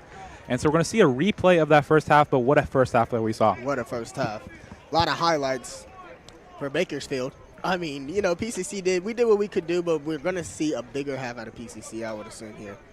Let's see right here. And then outside zone, gets off of one. Excuse me, gets off of another. It has to be tackled by two from behind. Yeah, that first drive, Bakersfield had a performance, but then that blocked field goal, and then Pasadena just unable to do anything, fumbling it off. Immediately fumbles. They finally make the field goal. Look at that hefty lefty right there. Nice rollout. Like I said, that run is just going to lull them asleep tonight. You know, if you keep getting ran on, at some point you're not going to think that they're going to pass. It's like using the doorbell every time, then all of a sudden you knock. You know what I mean? You get used to such a routine, you're not ready for the knock. Yeah, on that final drive right there, Pasadena was actually able to come away with some points after a field goal, but definitely not what Pasadena wanted, being down 14-0 before they go out. They're going to receive the ball first here, but definitely not what they wanted to see. Kickoff is about to get underway. Yeah, we want to see some grit here. We want to see some teeth biting, foam coming out the mouth on PCC's D-line. Let's see. So we're going to see the offense off first before we see that foam-biting D-line, as you said. But right here, nice little cut-in run. Still. Oh, my God. Is he going to do it again? Another one. What did Drake say? Back-to-back like a net. Oh, my. Back-to-back like he on the cover of Lethal Weapons. That's another touchdown right there. Right there. What can we say? Pasadena coming out, making the adjustments. We saw this before. We thought that's how the last half was going to end. Right there, they go and respond. It looks like there's no flags on the play. That's what you like to see. Lightning in the bottle coming out of the second half. That is how you change momentum in one play. Just like that is now presumably going to be a 7-point game after this PAT. Knock on wood, you know, we want our players to do good here. But that is a big kickoff return for PCC right there. Huge. I mean, that's going to change. That's going to go in for the defense. The defense is going to feel that energy. And we'll see that foam defense faster than we thought. You know what I mean? Yeah, we were going to talk about how can we see Pasadena's offense make an adjustment. We don't even see the offense. We see the special teams just come out, have that first kick magic right there, returning that play for a touchdown. Just what a massive just change of events here. Now Pasadena's only down by a touchdown, and they're just going to be on defense right here, looking like a completely different game after only, 15 seconds off the clock. Yeah, one thing, if your offense can't score, the best thing you can do is get your special teams out there and hope that they can make it easier. You've seen it a lot of time in the NFL. You'll see it in college football. Special teams can win you a game easily if they can make some big plays. And you may come back to this play and say, well, this is the reason PCC won. Yeah, highlight that one. Just able to find a spark right there. I've been mentioning that spark is needed. No bigger spark than that right there. And now, so Pasadena going to be on defense. This defense has been struggling all night so far. That run game has just been gashing them throughout. Yeah, they're going to have to load that box more. They're in a 4-3 right now. They're playing kind of 4-3, also bringing in a nickel sub linebacker. I think they need to bring in the big boys. Bring the big boys in down at the 4. Have a nice big nose guard to come in there and blow up that A gap. Have people flooding in the B. You got to take away that inside run. You cannot, I repeat, cannot allow them to bounce it outside. Before we see that, though, we're going to see the special teams kick. Hopefully, Bakersfield's unable to respond with anything here, but definitely going to be interesting to see how Bakersfield's offense also responds to that play right there. Just a completely. That's going to be a big one to see how Bakersfield offense responds. What a change of the mood here in Pasadena at Robinson Stadium. Yeah, that's what you like to see right there. You like to see your offense in a time of struggle see somebody else score. That's going to motivate them right there. It's just like if the defense were to get a pick 6. The offense is saying, well, we cannot allow another part of the team to outscore us. You know, so that's going to be a big thing for PCC's offense. And we're going to need PCC's defense to come in here and do something big. They got to find an answer for that run game. Bakersfield starts possession. Ball's going to be at the 25-yard line for Bakersfield. So they have 75 yards down or to go. Yep, and look at that. They're loading the box, bringing extra people on the edge. That's what we like to see right there. We got 1, 2, 3, 4, 5, 7 players, 6, Here's 7 the players handoff right there. Going to cut through, and right there, unable to find a stop. Pasadena just letting through a massive gap right there on the right side of that defense right there. That's going to go for a massive gain right there of what, 11 yards. PCC loaded the box right there, but Bakersfield was thinking outside the box. I mean, outside zone and inside zone has just been killing them. The A gap and then all the way outside, the corner's not being able to get off of a block. Corner's not being able to make a tackle. That's what big things right now in this game. And they made a switch at quarterback. Bakersfield did. Oh, and it's intercepted! What and he's going to keep going. We like to see a big man rumble. Get up out of there. 1 blocker, 2 blockers, and he will get in! Touchdown, PCC! Pasadena, what have we seen here? This is an amazing the start of the second half right here. That was number 42 right there. Man, such a change right there. We can't even find him on the roster right now. That's how it is. Next man up mentality. What a play. I thought that one was going to be tipped after the pass and fall on the ground, but then it ends up being caught right there by number 42. And that right there is a linebacker. That's going to be Brett Jones right there with that touchdown run. Brett Jones. Shout out to Brett Jones. And so now Pasadena, PAT away from tying this game after what? A minute and 5 seconds into the second half right there. Even though it was blocked. Oh, it was blocked. Looks like it was blocked. They got their own blocks. So now it's a 1-point game. Okay. It's still close, but I mean that one's not really on the kicker as much. Look at that. I thought it was tipped off. 42 right there. Brett Jones in the right spot, going all the way to the house on that one. Great defense there by number 31, Desi Valdez. He's the one who got in there for the pass breakup. And they made him look like it was going to be a nice little cover 2, it seemed like.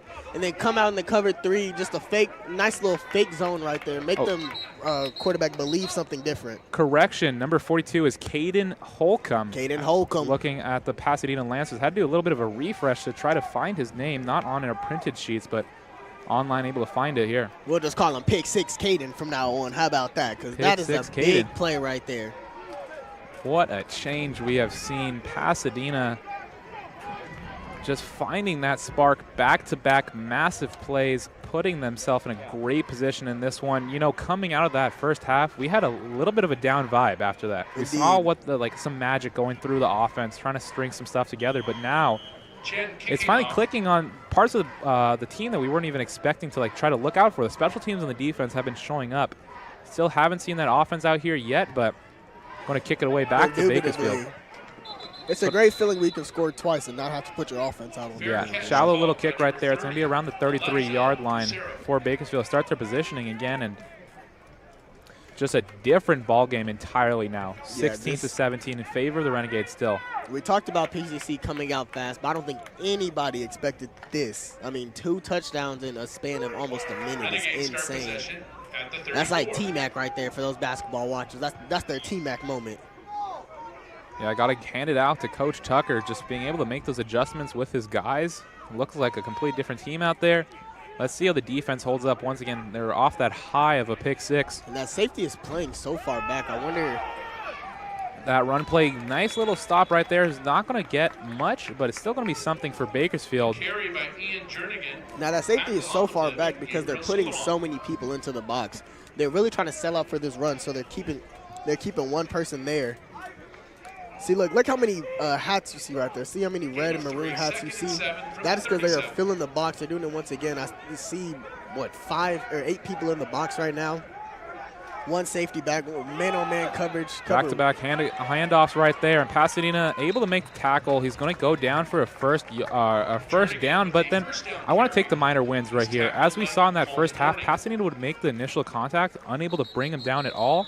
Right here, back-to-back plays where Jernigan was been able to be taken down after that initial contact, not allowing him to make those massive yards. We do have an injured Lancer on the play, so we're going to take a little bit of a break. Yeah, that's not good right there. It looks like it could be a D lineman too. That's not good as soon as you see the D line get into a rhythm. Yeah, it's a physical game out there. The run play just invites that phicality to tonight's game, and right there, just got to give a little bit of a moment, have our prayers out for him. Yeah, like I said, that run game is wears you down mentally and physically. I mean, you are literally out there getting hit every single play, and especially on the D-line and especially on a run play where you could have people pulling your way. You could have people, I mean, like the offensive line is just moving in different ways that you're not even ready for. So the toll on the body just gets to immense levels. That's number 1 right there for the Lancers, walking off on his own strength we like to see. Gabriel Suleiman, the injured Lancer. Gabriel Suleiman, the injured Lancer. Walked off on his own accord, though. That's what we like to see.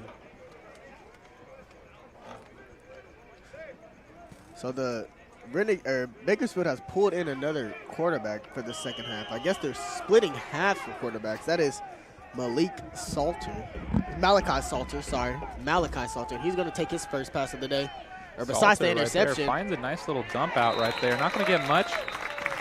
Tackled back behind right around the first down, but still going to get around 4 yards. Yeah, forward progress is going to help him out a little bit there. So Malachi, that's his second pass from the pick 6. I mean, to even get into the game in the second half as a quarterback, you're not fully warmed. You haven't actually seen their defense and a player's perspective. You've been watching it from the sidelines.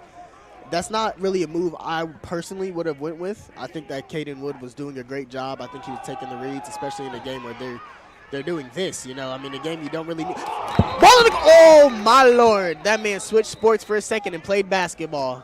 But that was almost a fumble recovery for the Lancers. He lost the ball there right at the second. I don't know what was going on. Did you really see? No, that was like an instant fumble and then caught it back again. See if we have a replay of that one. If not, it's just a mystery of a play. Let's see right here. So it looks like he's going to have the ball, hits the ground, and that's going to come out for a split second. Able to hop back on it, though.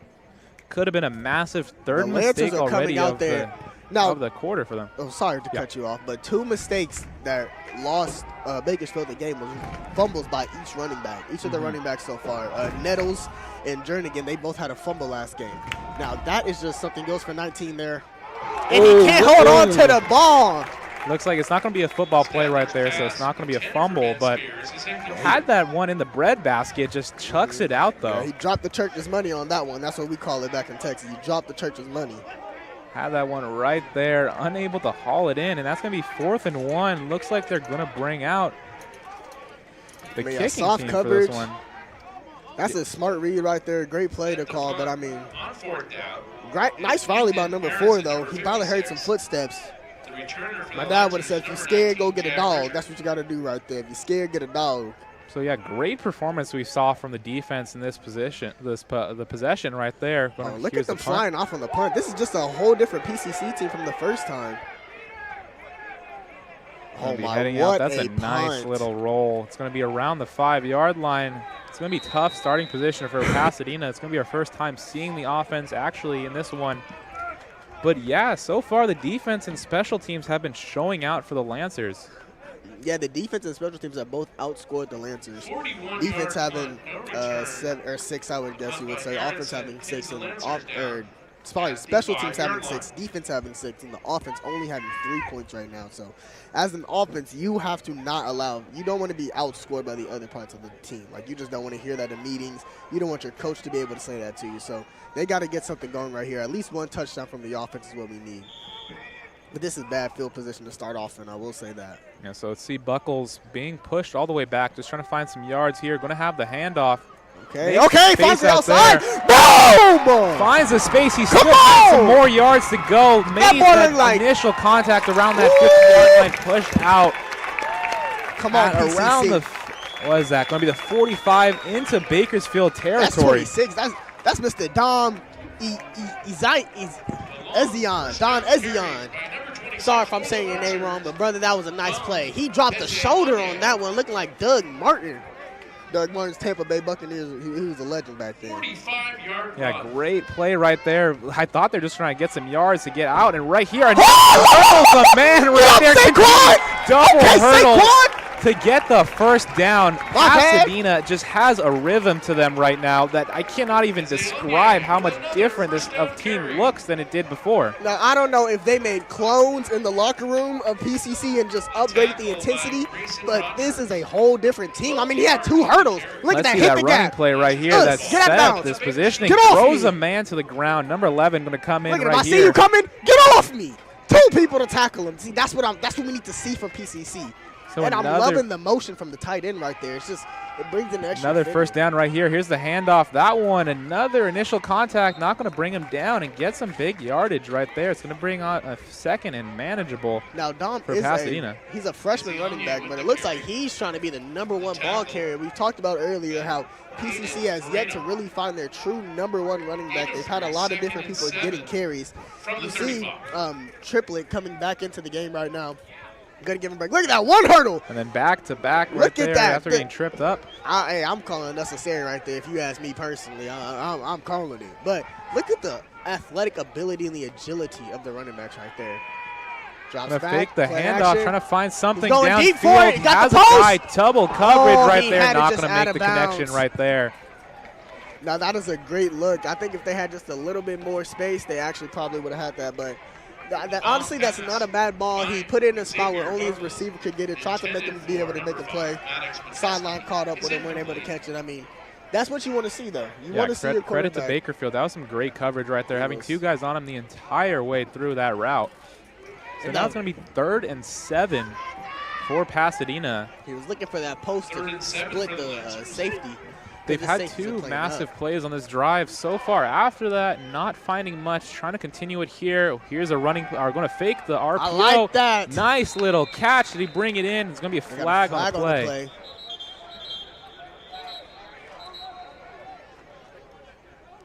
Now, the crowd's calling for unsportsmanlike, but I think they may be a little biased. On the play. See what the call is here.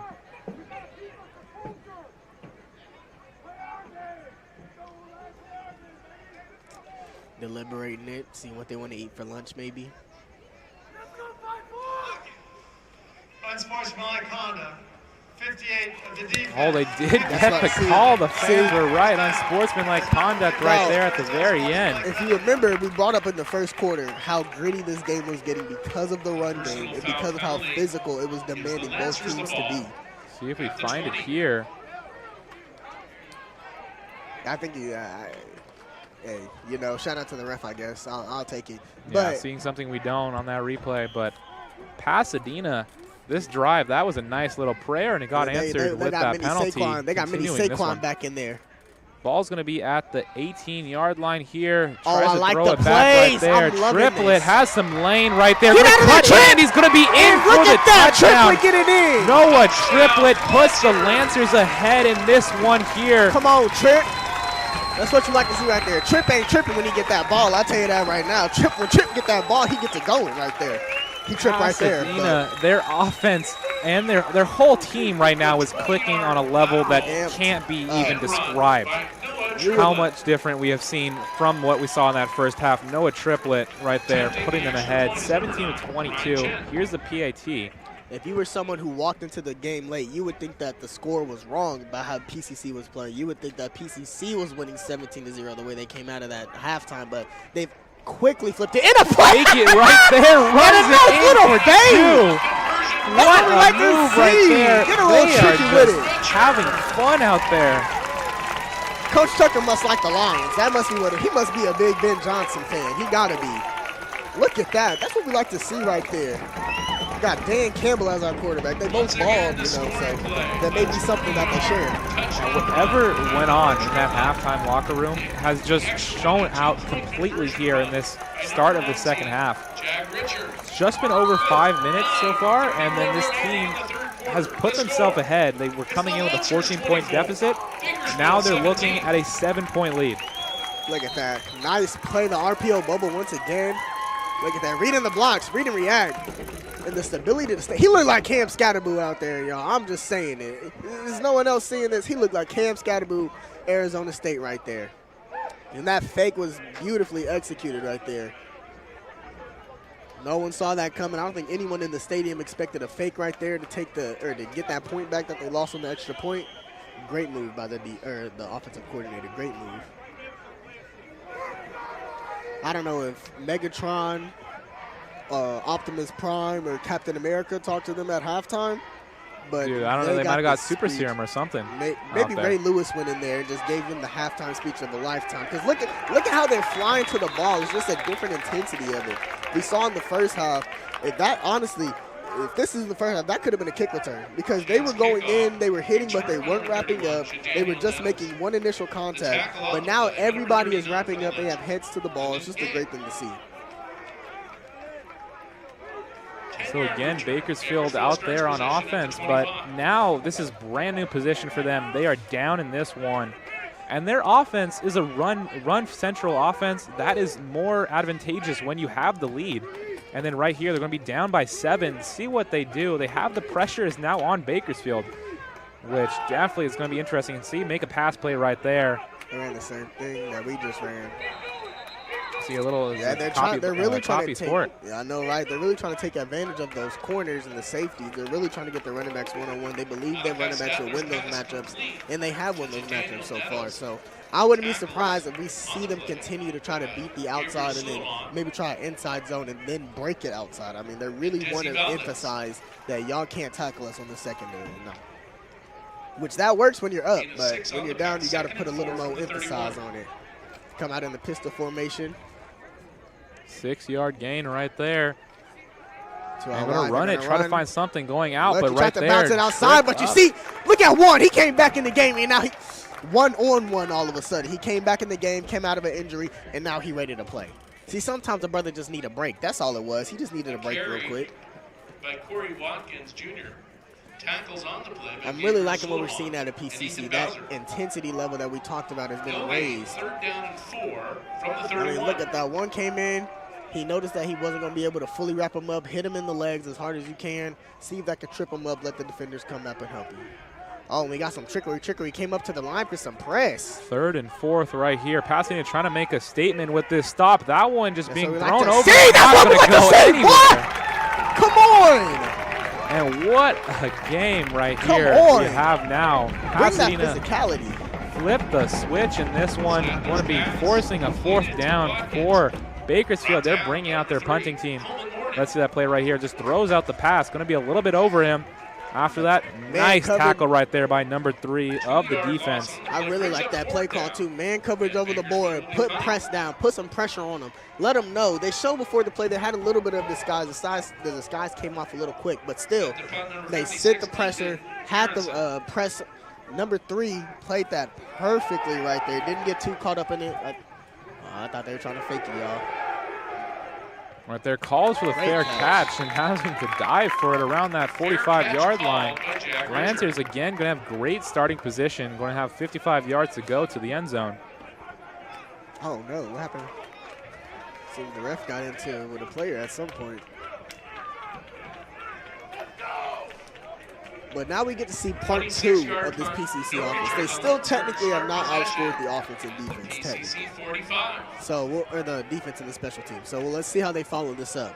Yeah, a touchdown here by Pasadena would be massive. We just saw Bakersfield a few moments ago were up by 14, putting them down 14 in just a span of a few moments.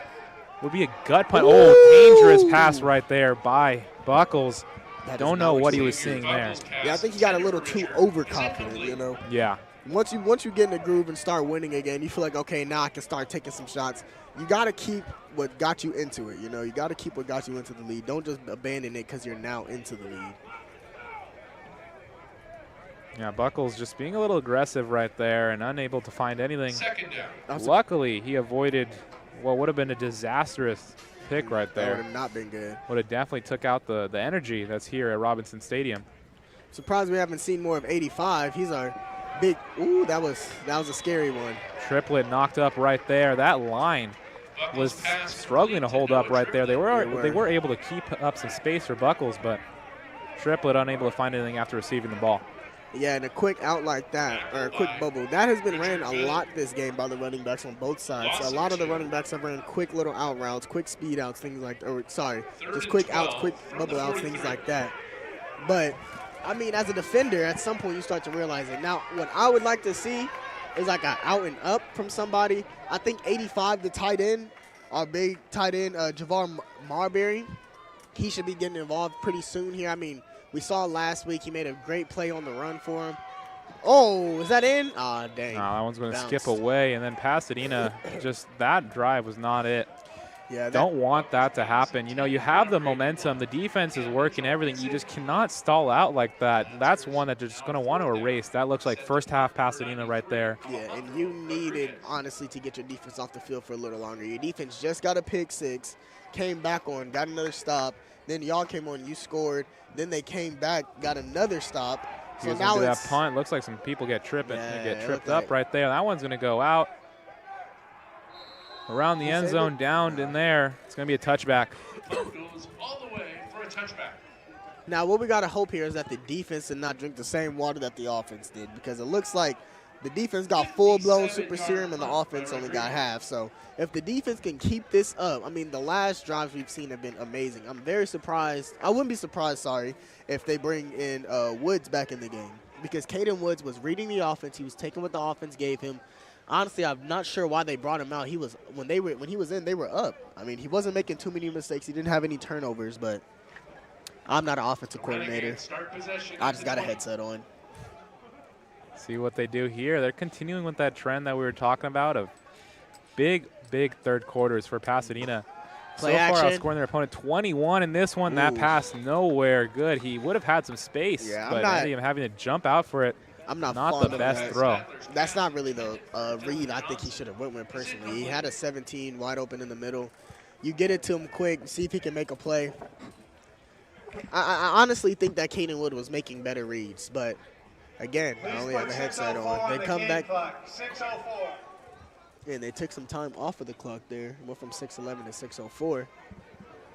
Now they're back in this pistol formation. I assume they might try to get the run game going back up again, because they're going to need that.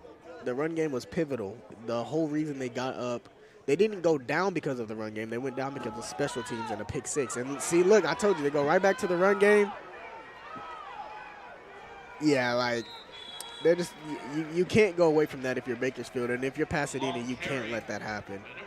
They did really good at the beginning. They were stuffing the box. I think they went away from that because of how many pass attempts and because of the switch of quarterback. That may be why they switched for more passing quarterback, so that they can do things like this.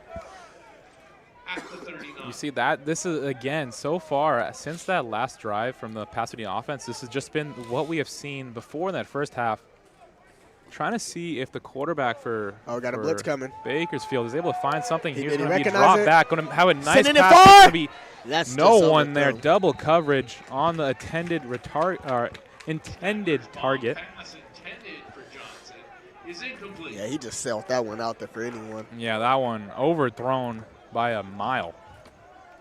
I think the pressure kind of got to him there. It didn't fully get to him, but I think the seeing of it got there. Seeing number one come from his spot at linebacker and come down for the blitz and just switch what gap he was in, switch the techniques and everything. That was, look at him, look at him coming in right now. That right there, even if it doesn't get back, look at him coming in right now, nice, dog. I'm telling you, number one got hurt and he's back. That's something that we've been hoping to see from Pasadena.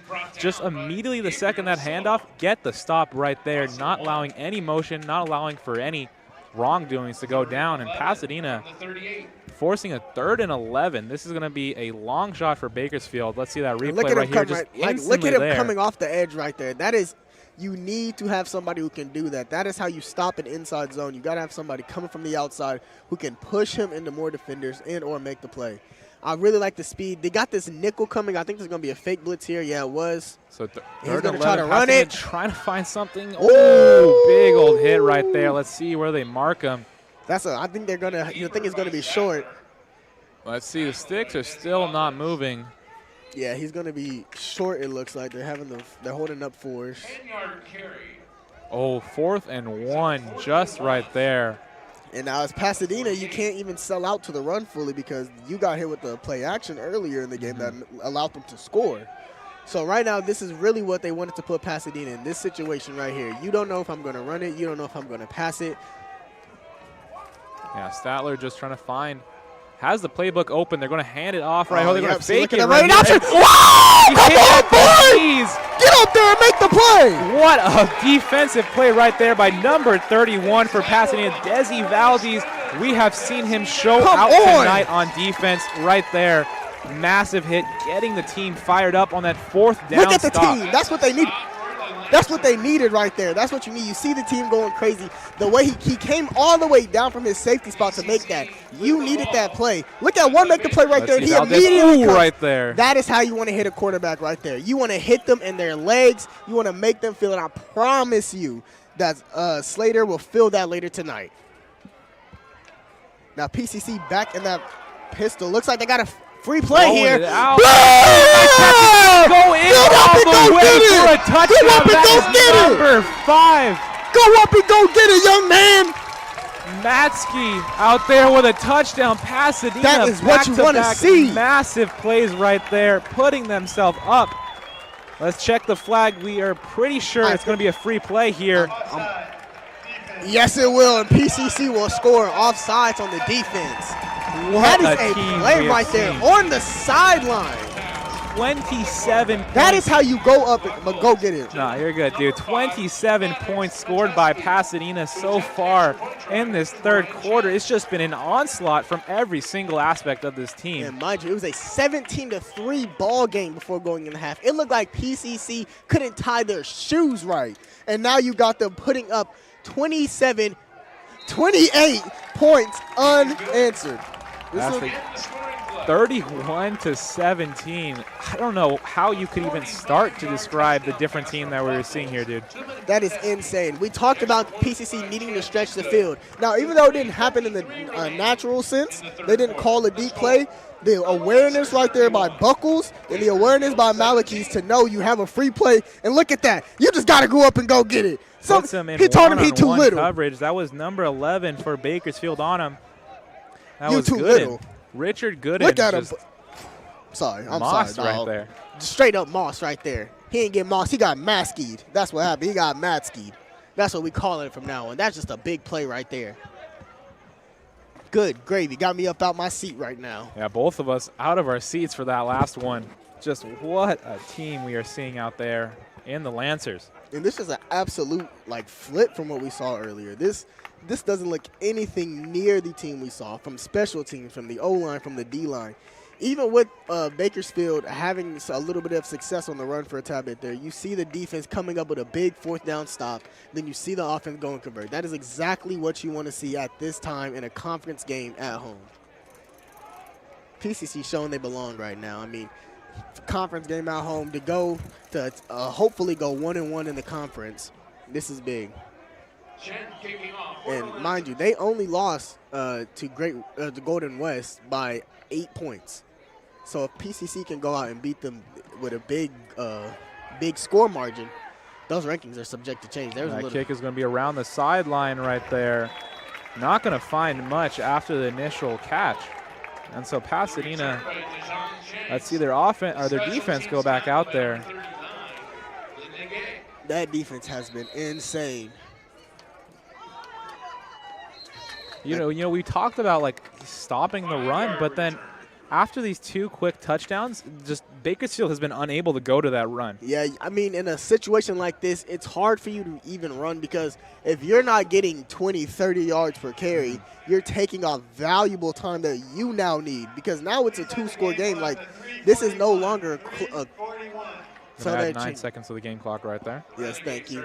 And now this is no longer a game where you could run the ball. Even when they were down 7, they could still try to run the ball, still try to control the clock. But now you have no choice but you got to either get some big runs and come back in the pistol. See, look, yeah, you don't really have much. You got to try to get people out in space. Right there, missed tackle right there, and then just going to have them run out. Hey, buddy, I wouldn't be flexing after I just gave up 17-3 lead, personally.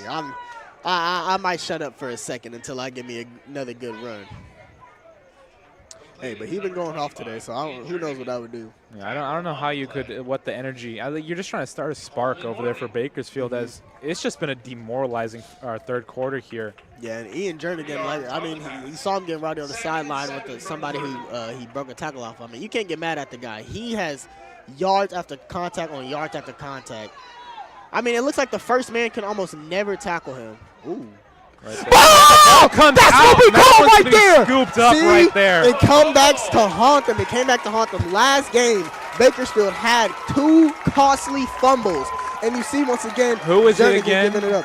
Valdez again and again. Mama, there goes that man. There goes that man. Desi Valdez just keeps showing up on D. And what a game. You see the defensive back coach celebrating with his players. That is what you like to see right there. He's had a clutch 4th down stop, a fumble recovery. I mean, as a safety, that's almost all you can dream of. If he gets a pick, the sideline might lose its mind right now. It's crazy. Now, as an offense, all you want to do is come back and just thank the defense with some points here. That's all you want to do. Thank the defense with some long runs. Now, look. He's missing. 31, he's holding on. He switches from holding on to his pads to the ball. That Valdez is so saw smart. That ball and was like, give me that one. That is such a high IQ play by Desi. Your teammates have him up. You need to go get the ball. That is so smart right there. Pasadena just rushing it in right there, trying to find some yardage. And that run game isn't just grueling on the defense. It's also grueling on those running backs. I mean, Ian Jerrigan, he has around like 15 carries on the night, and he had 18 in their last game. So he is a high carry back, but they haven't really switched him out in a minute. So, I mean, at some point you got to let the dog rest. You know, you can't ride the horse forever. You got to get off the saddle.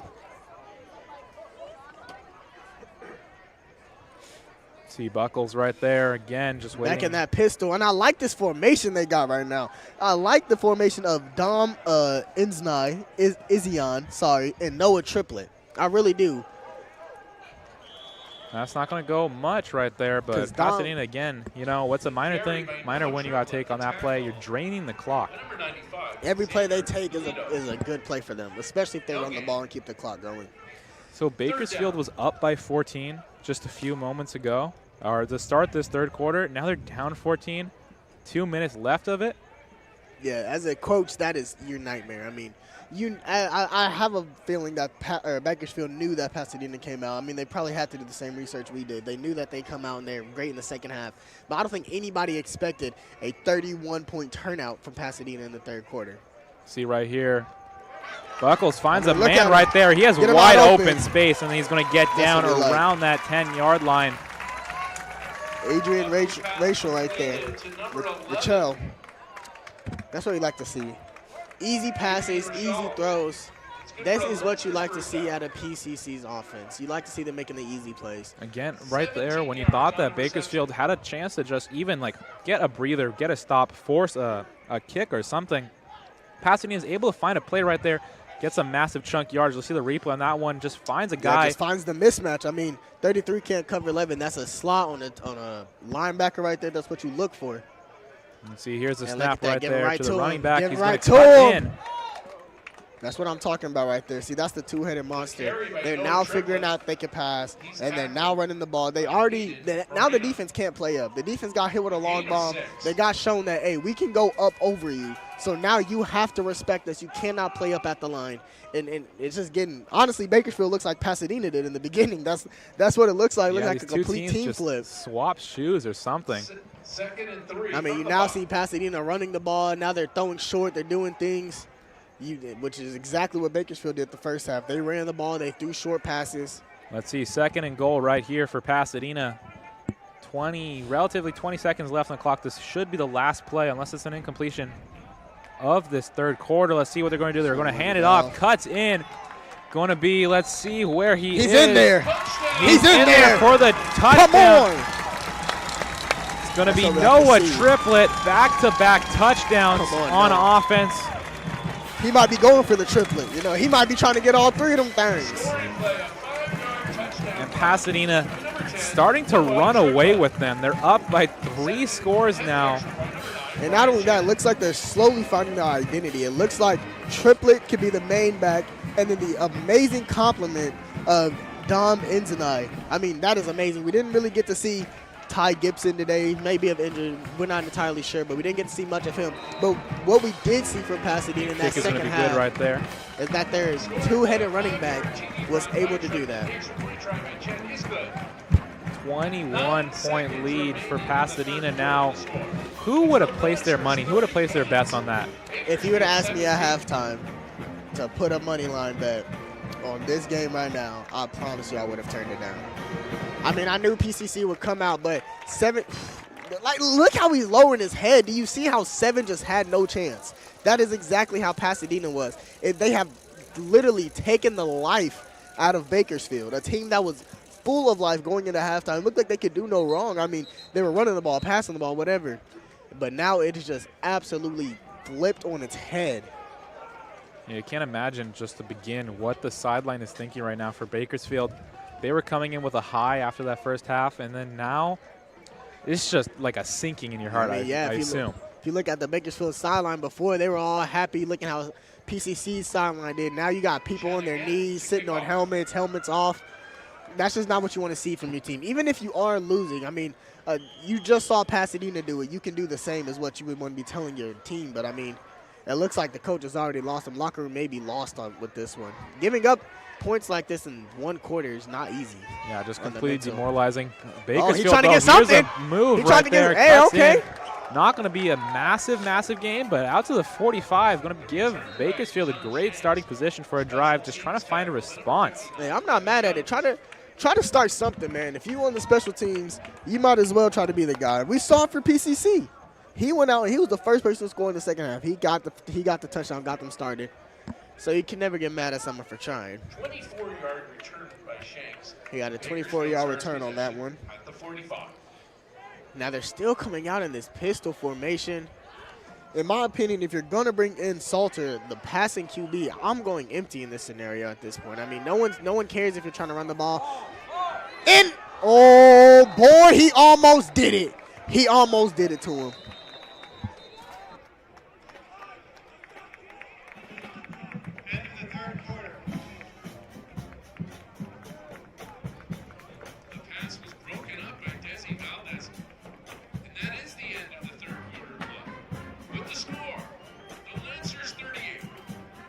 Bakersfield 17. So Lancers, after that 3rd quarter, they're going to be up 21 points, outscoring their opponent here by just an amazing amount. But before we're going into the 4th quarter, we're going to run a little bit of promos for PCC, but just we'll come back, talk about this. What an amazing performance we saw here. Yeah, it was.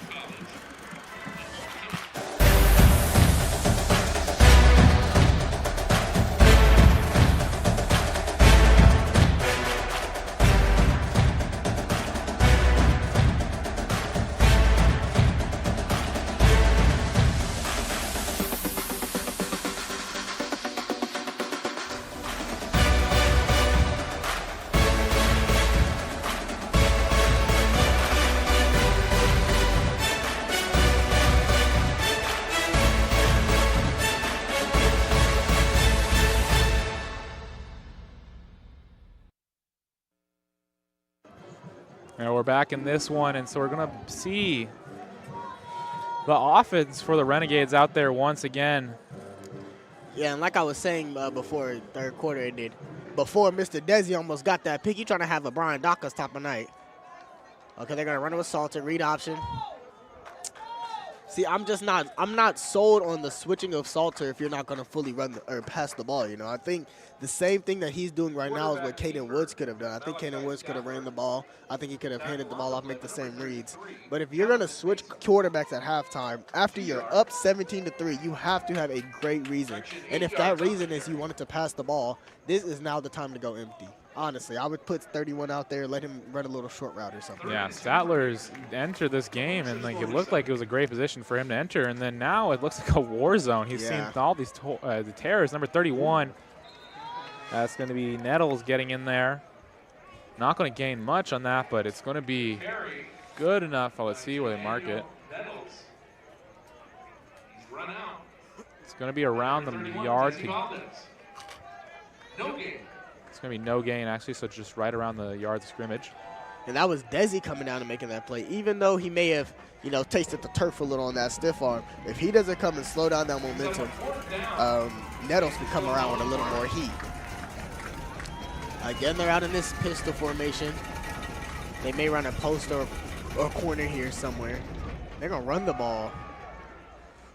And right there, just going to be – he looked like he had space for it, but right there, just put up a wall. The Lancers are going to get a third down stop right there, forcing a fourth down. That was a fourth down. That was a fourth down. Another fourth down stop for the Lancers. Again, I'm just not sold on this running approach from Bakersfield right now. You switch quarterbacks. If you switch on quarterbacks, you got to throw the ball. Then you got to play to that quarterback's strength. And if his strength is to hand the ball off, you could have kept Caden Woods in. Yeah, this team, Pasadena, looks like they are just coasting in this one after this second half. Has just been an amazing performance by every side of the ball. Everyone is clicking right now. Yeah, now have their offense out there now. Now PCC can just run the ball the same way Bakersfield. It's just a full flip of playbooks almost. See, up 21. Here's going to be the handoff for the running back. Not going to find much right there. Just trying to find some lane. Unable to find anything. Just keeps getting pushed he's back. Still fighting. We're at under 14 minutes here in this fourth quarter. That's number 4, Elijah and Teehee. Number 4, Elijah Teehee, sorry. Tackle on the play. He's usually a receiver, but they might have put him at running back. We might have some injuries, some tightness in the legs. Or PCC may just not want players to get injured right now, which is also a very smart thing. I guess you call him the Debo Samuel of the PCC Lancers, sorry. Playing receiver and running back. Yeah, it might also be like, you're trying to get some new positioning. You're up by 21 in this one. If Teehee has some good handles on it, doesn't hand it off right there. Like he's showing out he's a receiver at heart, and right there able to get some yards. And that is how you use a player that you came and switched. When you switch your personnel, you want to go towards their advantage. His advantage is he cannot be guarded by a middle linebacker, probably can't be guarded by a safety. He most likely is going to have to get a slot corner or something on him to be covered in the passing game. Which is the same thing I think that Bakersfield should have done with Salter. I think that they should have switched that to an empty formation. Maybe even had a single back or something. Maybe a gun, I don't know. Something different than with the straight pistol. Pistol just got annoying after a while, and then PCC figured it out. Another handoff right here, and here's a massive cutting lane for him. Come on now. Find some yards, and he's going to be down around the 33-yard line. And this is great for a team that was having identity problems in the run. I mean, the last couple of games it's been an issue for the PCC, for the Lancers to run. Yeah, Teehee might just run this one for the rest of the way for the Lancers. Clock continues to just trickle down. Bakersfield unable to do anything to stop this offense now. Yeah, you really like to see this out of PCC, especially a team that was coming in passing a lot. I mean, the last game, sorry, they had 10 receivers with over 10 receiving yards. So they were passing the ball out a lot, but you like to see the running backs get more involved. And he's still up. He's fighting. Hey, man, you got to put a leash on that junkyard dog or he going to go crazy. Hey, the Bakersfield going to have to put a leash on that dog. He a wide receiver and a running back. They don't breed them like that usually.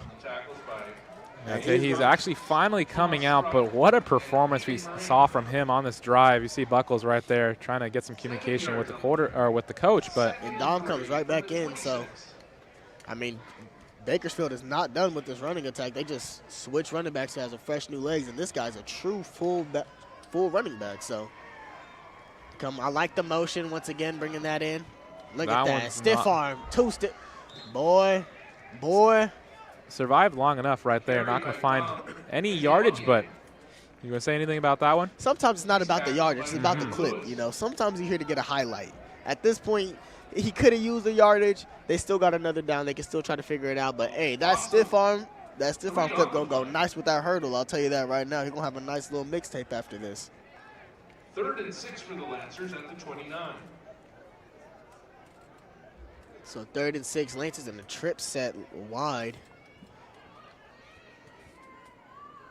With 22 in. And we're finally seeing Ty Gibson. Oh, false start. They got a free play. He's going to go up. And they're going up and getting it. Once again, number 5, Matejski. He just got Matejski. I told you. Matejski was the one earlier with that nice play on the free play. You know, whenever they see a free play, they just keep going to Matejski. Yeah, it's no longer Moss. It's Matejski. That's what you just got. It's going to invite another first down and just more opportunities for Pasadena to just keep milking the clock. And the awareness by Pasadena, know they have a free play. And that's honestly a great ball. You don't want to do it too high. He could have really got a hard hit. That was still a hard hit, but it could have been a lot worse if the ball was higher. So I'm not mad at that pass either. It seems like the audience wants them to attack the end zone here.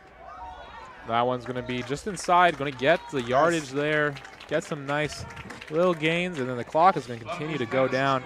Pasadena trying to find just what would be an absolute kill shot. They're already up 21, but make it 28.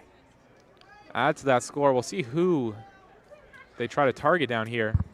That's Tay Gibson in right now. How do you feel about knee pads and the wearing of them over the knee, you know? I don't know. Sometimes it looks weird, but like also you got some people just rolling the shorts. You see right there. Yeah. I mean, you know, I'm more of a use the pad what it's for type of guy. You know, I value my knees. I didn't want them to get beat up, so I always had my knee pads on. I might have looked stupid, though. See right there, going to cut in.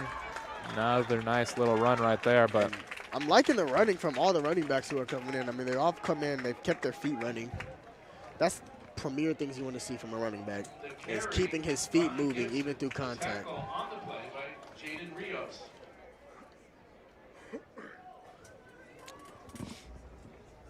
Third and 1 for the Lancers at the 6. So it's going to be 3rd and 1. Now we're going to see what happens here. Pasadena not necessarily looking for a score, just trying to continue this drive as. Yeah, I'm not gonna say too much of what they're gonna do because who? Okay, they're just gonna run that ball, and that's the one he gonna get in there. Get it into the end zone. Who's that gonna be? It's gonna be Tehi right there. I told you, you better put a leash on that pit bull, man. They don't breed them like that no more, man. They don't breed them. They don't breed receivers, running backs like that. It's receiver, DB, receiver, safety. He a receiver, running back, man. Tay Gibson. Correction. The touchdown run was by number 4, Elijah Tehi. Yeah, Elijah Tehi. Call it the Elijah Tehi drive. He just had the ball the entire way through. That's massive runs right there. Ends up getting the touchdown for his nice little stat sheet right there. Has a touchdown. We are going to make it a massive, massive lead in favor of Pasadena. And that's what you want to see as a running back. You went all the way up there. You tried. You got them all there. Most of the yards are yours. Luckily, we don't run the tush push because he wouldn't have got the ball on that one. That would have been tush pushable, but he got that touchdown, and we like to see that. And we like to see our kicker too. 45-17 in favor of Pasadena. Just what a performance so far. Look at the O-line right there. 85 coming in, get a key block. 4 keeping his feet moving. That's just what you like to see. Going to see the defense again come out here for Pasadena. You know, you described them as like, what did you say? Foam eating? They needed to come out. They must have heard me because I told them, I said they needed to come out to have foaming at the mouth, biting at the tongue. You know, they got to come out with some dog in them. And, man, they don't got just dog. They got the whole wolf pack right now. They are locked in on every single level right now. It seems like they are doing everything to a T on timing. The defensive blitzes are getting there. The pressure's getting there. The tackles, they're gang tackling. This is just a whole different team from the first half. Yeah, every single person on this team for Pasadena has just had that light bulb switched in their head after coming out at halftime. Yeah, I don't know what coach said to them, but it had to be inspiring. See, there's the kick right there. I need coach to give me a warm-up before I write my journal list. Do my homework. I need him to warm me up for that. Give me a little pep talk. Yeah, definitely. We're going to see a little physicality right here with number 12 and 24. Yeah, I told you that chippiness gets to getting to you. And you just gave up a lead. You know, it's hard. Yeah, you know, definitely it invites the tempers flaring. If you came into this half, you had all the momentum in the world. You thought you were rolling out, and then just being gut punched entirely by this Pasadena team, the whole team around. You're definitely going to be a little feisty right there. You see number 24 and 12 getting at it. Yeah, the play was over. They went by the play. There's just no need for that. I liked it personally, you know. I like a little grit and ground in the game, but just not right now. There's no need. I mean, it's special teams. Your guys going down already. You don't want to shoot yourself in the foot even more than you already have. They're sticking with the QB, too. I'm very surprised here. Ooh, tipped at the line. Yeah, right there. I think that was number 0. Could have seen another play as what we saw earlier with that double tip that went in for a pick 6 by number 42. Yeah, that one was scary. The breakup by number 0, Emmanuel Okalola. That's what he wishes he could get back. The receiver he had receivers open, just not the right read at the moment. They're going to run the ball again. That run's not going to go for much in the books, but Bakersfield just trying to find something to like rest their head on after this game, because tough showing in this second half. Yeah, I don't know what they plan on doing, honestly. I mean, the main goal of your offense was running the ball, pounding it, wearing down your defense, or wearing down the defense. But now you can't wear down the defense because they're up. They have momentum.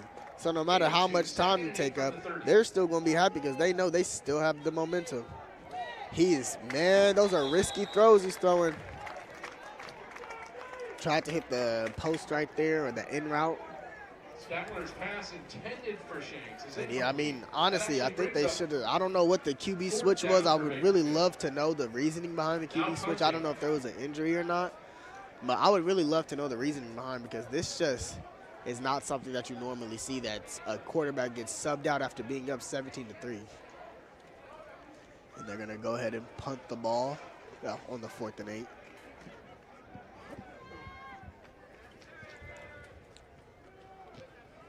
So quick little performance by Bakersfield as. Ooh, even the punts aren't going good anymore. I mean, you saw they had a punt that went to what? I think the 5-yard line.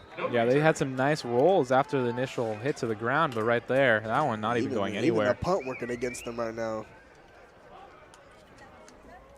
Pasadena even threatening to score some more right here would be quite the gut punch to Bakersfield, but if Bakersfield lets them score in under 2 minutes, then they've lost all hope. That would be a very gut-wrenching punch to the team, because your defense is already tired. They can't get a stop, and now they're seeing their offense can't score. So you're stuck in this little loop of, well, who's going to be the first person to step up? And it might be Gibson.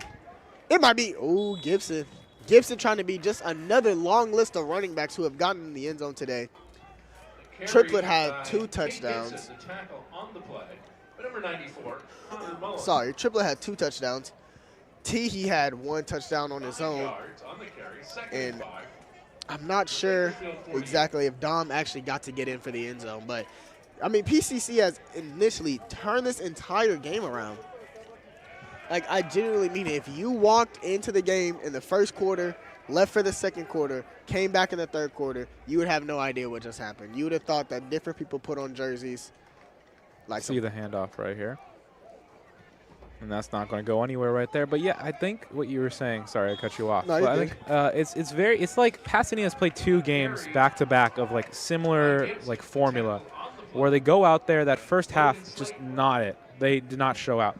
When they played Canyons, that was the exact same thing. They showed out, allowed 14 points in the start, and then after that the initial first half is when they started to claw back into it. In the Canyons case, they did not end up winning that one, just short by 6 points. But then here, it's like you've been battle tested. You've seen the exact same situation, and then right here, they're actually able to respond, capitalize on these massive plays, and then just look what it does for you. You are up by a massive, massive margin now. Pasadena just coasting to this one.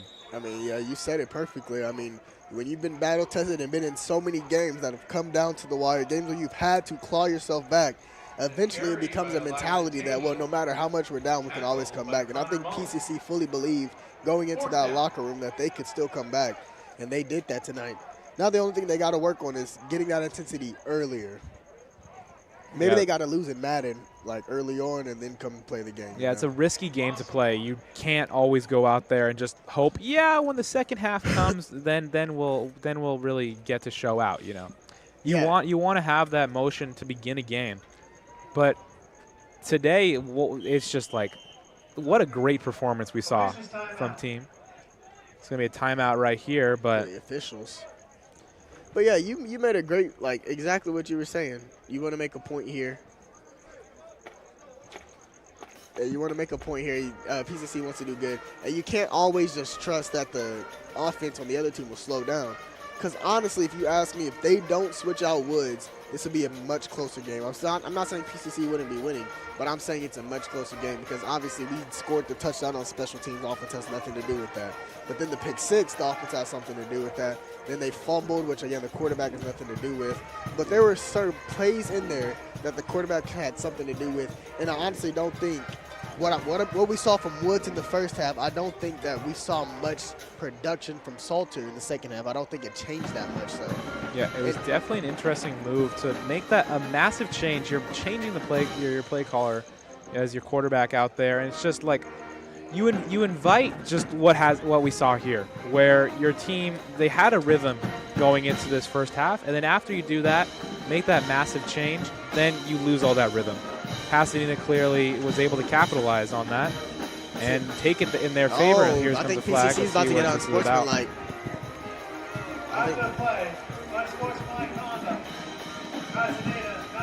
Yeah, I saw the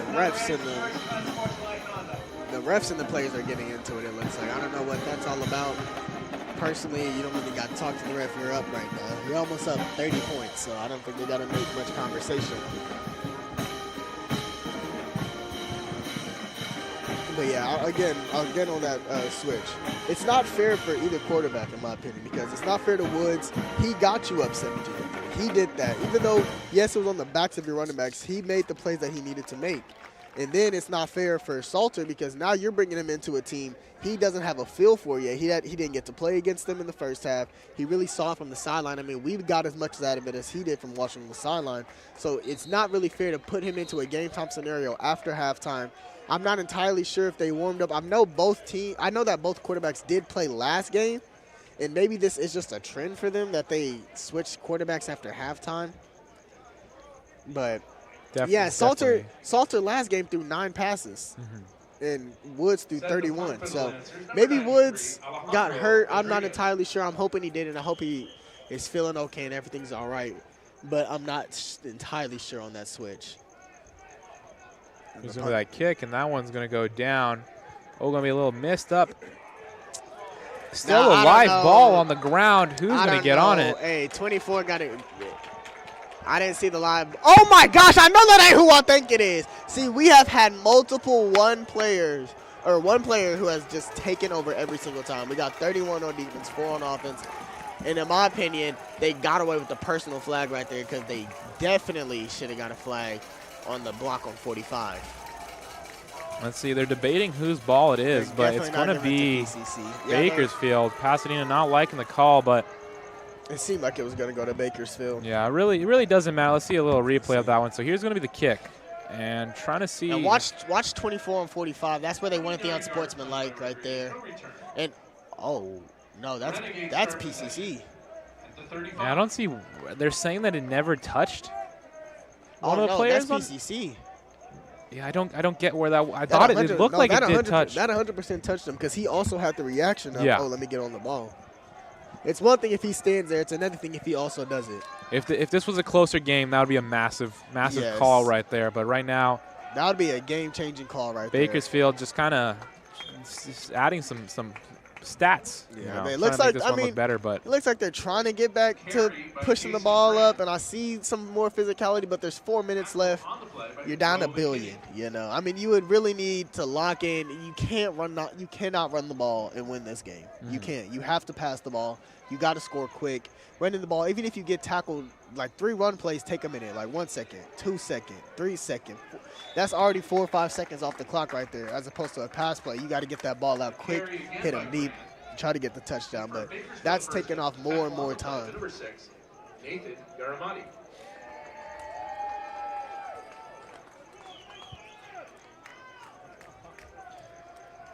And it looks like Ole Miss will take down LSU. South Carolina beat University of Kentucky. ooh, nice Oh, little yeah. tackle right there in the backfield drop. Grant again on the carry. Tackles again by Garamati. PCC has just been a monster today. 35, Lance Mintz. That second half, I don't know what is in that water, but that second half is absolutely ridiculous. But some other scores around college football.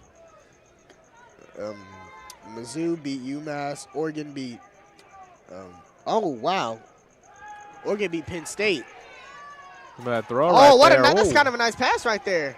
Hey, I'm not mad at that kind of pass. Nice little floater up. Hey, I'm not mad at that.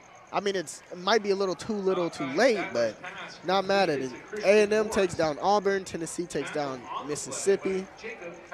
But you know about these plays. You know, there's some nice replays here for Bakersfield, and you know if you put that in your replay, your Highlights. your highlights, you know they're not going to see the score, but Yeah. you're just showing out what you can do in a hypothetical. Bakersfield So right 100% there, has some it's highlights. just nice for the players to get out there. Get I some mean, plays. that See right hurdle- here, drop back, trying to find something. Has a guy out there. He's going to go Ooh, out of bounds. okay, I like the that clock collision. is going to stop. Yeah, Gonna like you're continue, talking actually. about. If I'm Jernigan, nobody would ever know I lost this game. They would think I had the greatest game of my life. I hurdled people. I got touchdowns. I was stiff arming everyone. That one hurdle, oh my God. The man That was was a standing play straight right up. there and We've a had half. 2 hurdles this game, but his had to take the cake. The man was standing straight up. And Alabama will beat Georgia by 3, 24-21. I mean, you mentioned Bulldogs a lot today, so I know. Maybe I jinxed him. right here trying to find something. Going to throw that one. Has a guy open right there, and it's going to be, oh, nice breakout I like right that there. defense right there. 41.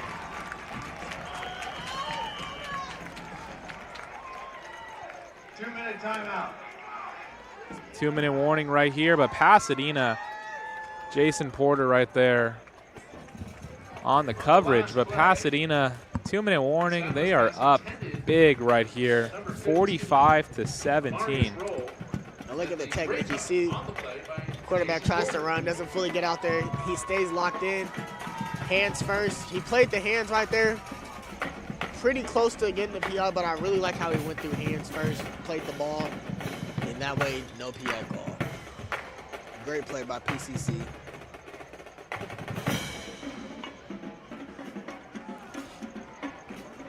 And I would just like to say real quick, out of all the PCC games I've been to, no team has lost technically.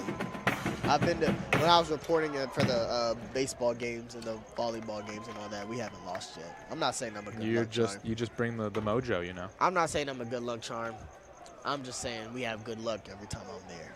You know, might be. Maybe There's it's you. Have we lost when you're here? Maybe. No, it's been the 2 games. They've won. Baseball they won, so you know. Maybe it's us together is what brought the comeback up, you know. Massive one at that. It definitely 42 wasn't points. the pick 6 and the kick return, No. and then Yeah, there's the gonna be a flag on offense the play right figuring it here. out. It was nothing, none of that.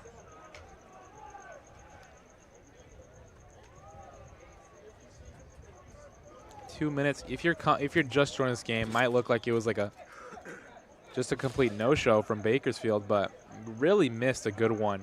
Recommend going back to it. It's going to always be on the YouTube channel here, but Bakersfield had a great performance in that first half, unable to show anything for it in the second. So far, being shut out. Right here with the handoff, and that's just not going to go anywhere. Yeah, like he was saying, if you are just joining, you missed a great one. I mean, PCC down 17-3 at halftime, and it looked like it could genuinely only get worse. I mean, they got 3 points, but it looked like they were scraping to get that. The defense literally couldn't buy a stop. I mean, it was ridiculous. And then they come out of halftime, start off with a big kick return, and then that's what you like to see out of the offense. You like to see out of the offense and the defense, the special teams, everybody not giving up and staying on the play. All right, they're going to pass. He's going to hit the out route. Yeah, he just sailed that one out of there. This is what I meant for Salter coming in late, and I just don't think it's fair to him to throw him into the wolves like that, especially you're up 17-3. There's no need for a quarterback switch right now. There's no need to switch up the offense and change what you have going on. I mean, now I would understand if Salter got like half of the carry or half of the passing, and this is something that you've done weekly, and he knows he's going to be coming in second half. He knows he's going to have to battle up. That's something different, but he threw 8 passes his last game, and I think that's just because they were down, bro. Right here, the handoff, trying to just get some points on the board in this second half. Not going to go anywhere. Bring up third, and let's see where they mark it. Tackle on the play by Jonathan Mesa.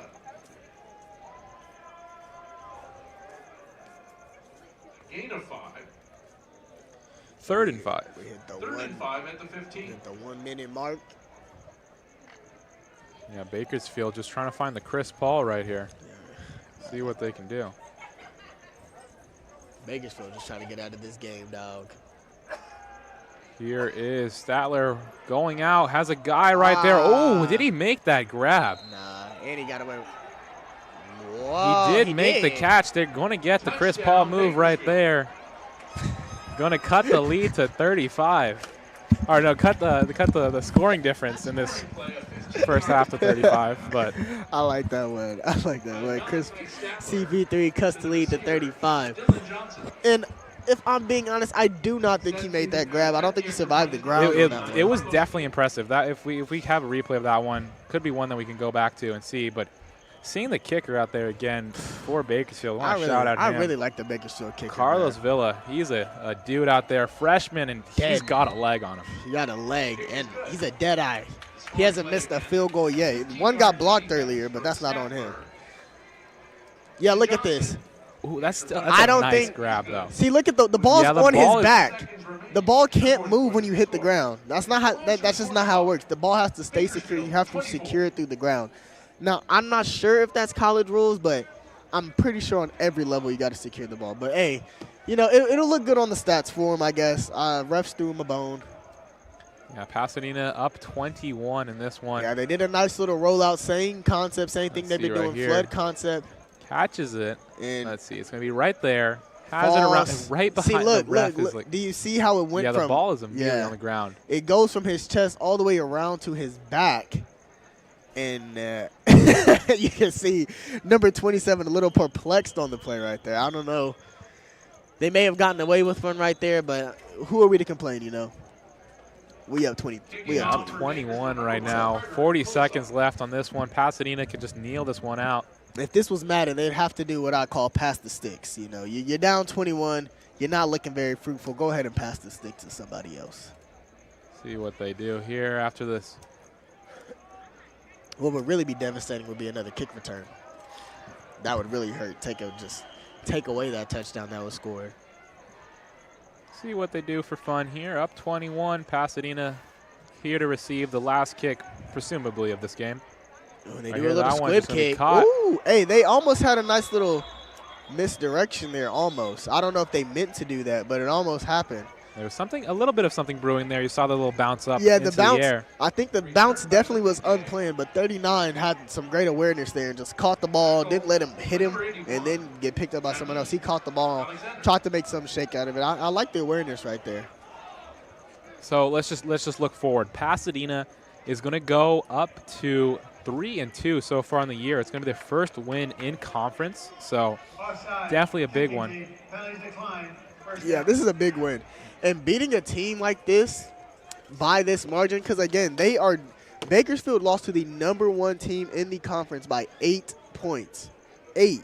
And now PCC has just come down here and absolutely blown them out of the water. Speaking of the #1 team in the conference, that is who they'll be playing next. They will be playing Golden West. That will be homecoming October 9th. Yeah, Golden West had a battle with this Bakersfield team, and Pasadena handling serve with Bakersfield, kneeling it out, and they are going to take this one up 21. Pasadena, what can you say about that comeback we saw here? Everything started clicking for the Lancers, and it really showed out for them, scoring 42 points in the second half compared to Bakersfield only getting that last touchdown of the drive, of the half. But PCC reminded me of a children's church choir, you know. At the beginning, you know, they got to get it together. They're not working, but by the end of it, it's going to be a beautiful symphony that everybody going to love. So that was a great game by PCC. They really put it together at the end, showed the conference what they could do.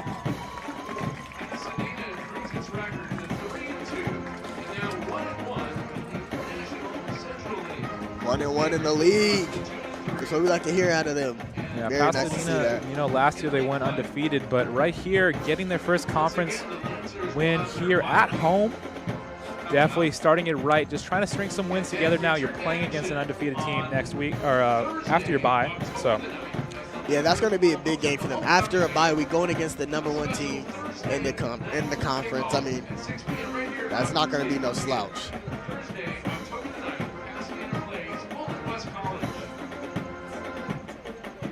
So yeah, we would like to welcome you back here, and just what a half we saw of football right there. Pasadena looked extremely demoralized.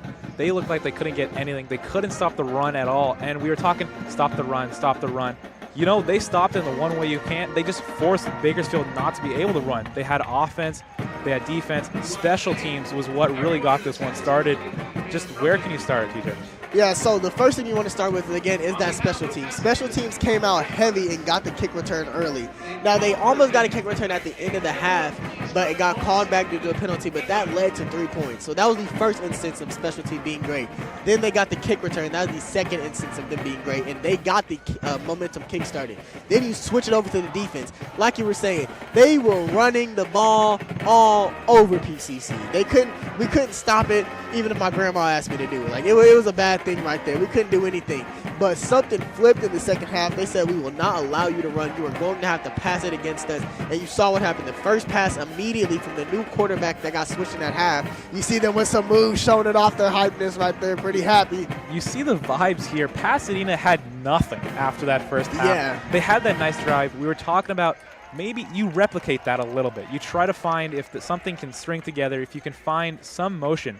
But there was just a complete lightning in a bottle moment for Pasadena. We saw Valdez just had an amazing performance on special teams and defense. He brought this energy to this team, and what can you say? They ran away with it in the second half. Yeah, Valdez has to be Defensive Player of the Year for PCC. Or Defensive Player of the Game. Sorry, year's not over yet, but Player of the Year. Gotta see, but yeah, but I mean, in this game, he had a fourth down stop that was very crucial. He had a PBU that was crucial. He had a kick, like you said, he was on special teams. He got a very clutch tackle and kickoff that was special. I mean, he was showing off every talent that you can as a safety besides getting an interception, which he almost got. But in my opinion, it was offensive PI on the free play. I thought he should have been able to get that. But Valdez, man, having a game. Yeah, have a game out there. We just can't begin to describe. We are waiting on an interview here with Mariana, but you see the vibes high. Trying to see if we have the interview. You see Coach Tucker right there. Really can't wait to hear what he says, and then we'll come back here after that.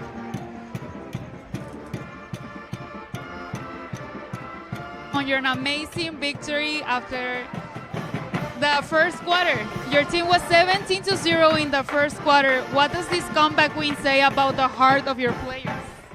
This is a really good group. They fight and they work hard. And it's kind of the same things we talked about at halftime. They just needed to get back to their fundamentals and not get caught up in the emotions of the game.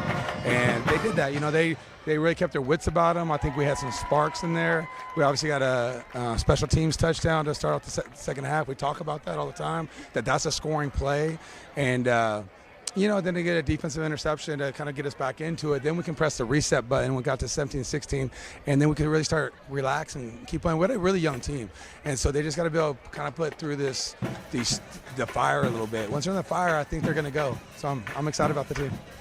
We are excited.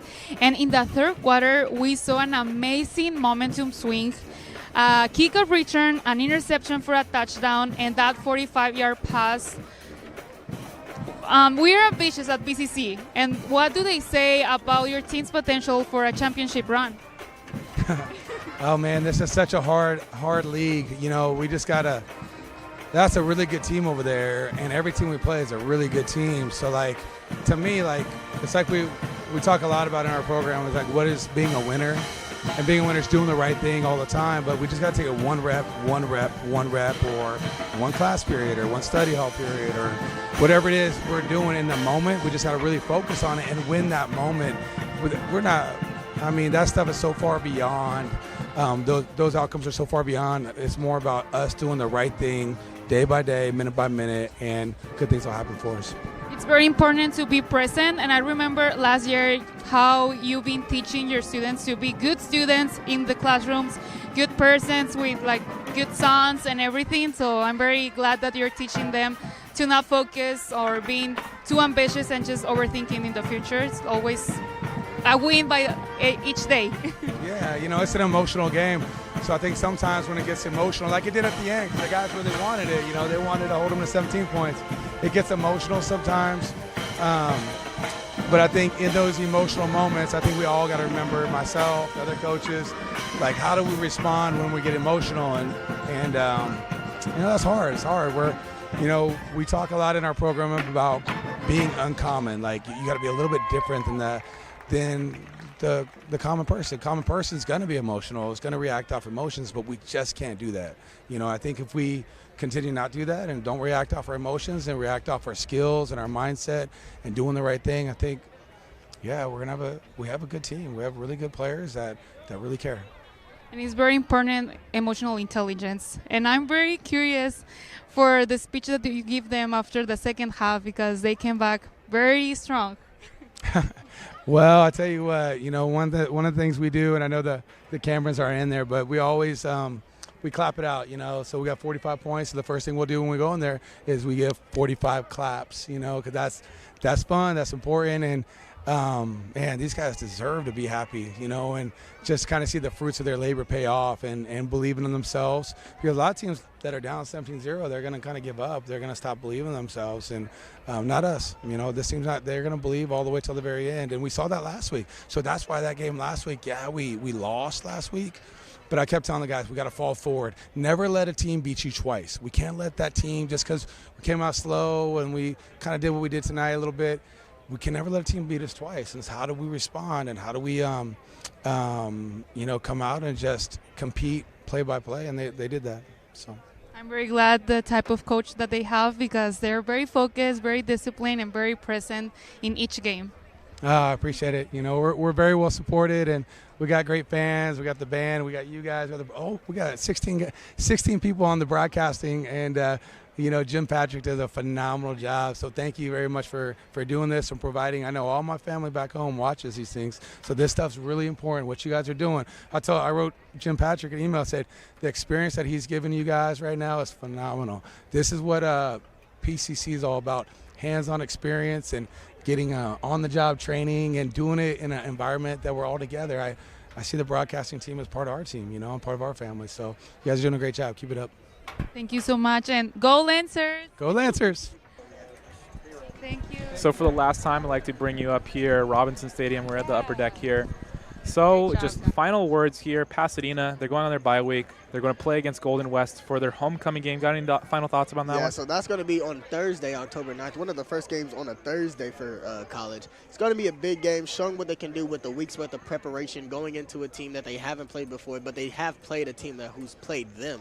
So that is an advantageous point of it. You have played someone who's played them. So y'all can compare film. You can look at, okay, how did they play versus how do we play? So that'll be a nice thing to have. Yeah, can't wait to see that one. We are going to live stream that one here on Lancer Studios, and that's going to be October 9th. So come back for that one. This has been a great game. So happy that we've been able to announce this one here. Before we go, I know Coach Tucker kind of stole my mojo, but I wanted to give a shout out to our crew who makes these productions possible. Every single one, everyone who's here. We here since what, 1? We're going to be here till probably like 11, 10, but you know, it's a great thing that we do out here. It's very fun to do. Very fun to have some people behind the camera who know what they're doing. I'd like to thank you guys all for joining us here tonight. My name is Aaron Serrano. My name's TJ Collins. Have a good rest of your night, everyone.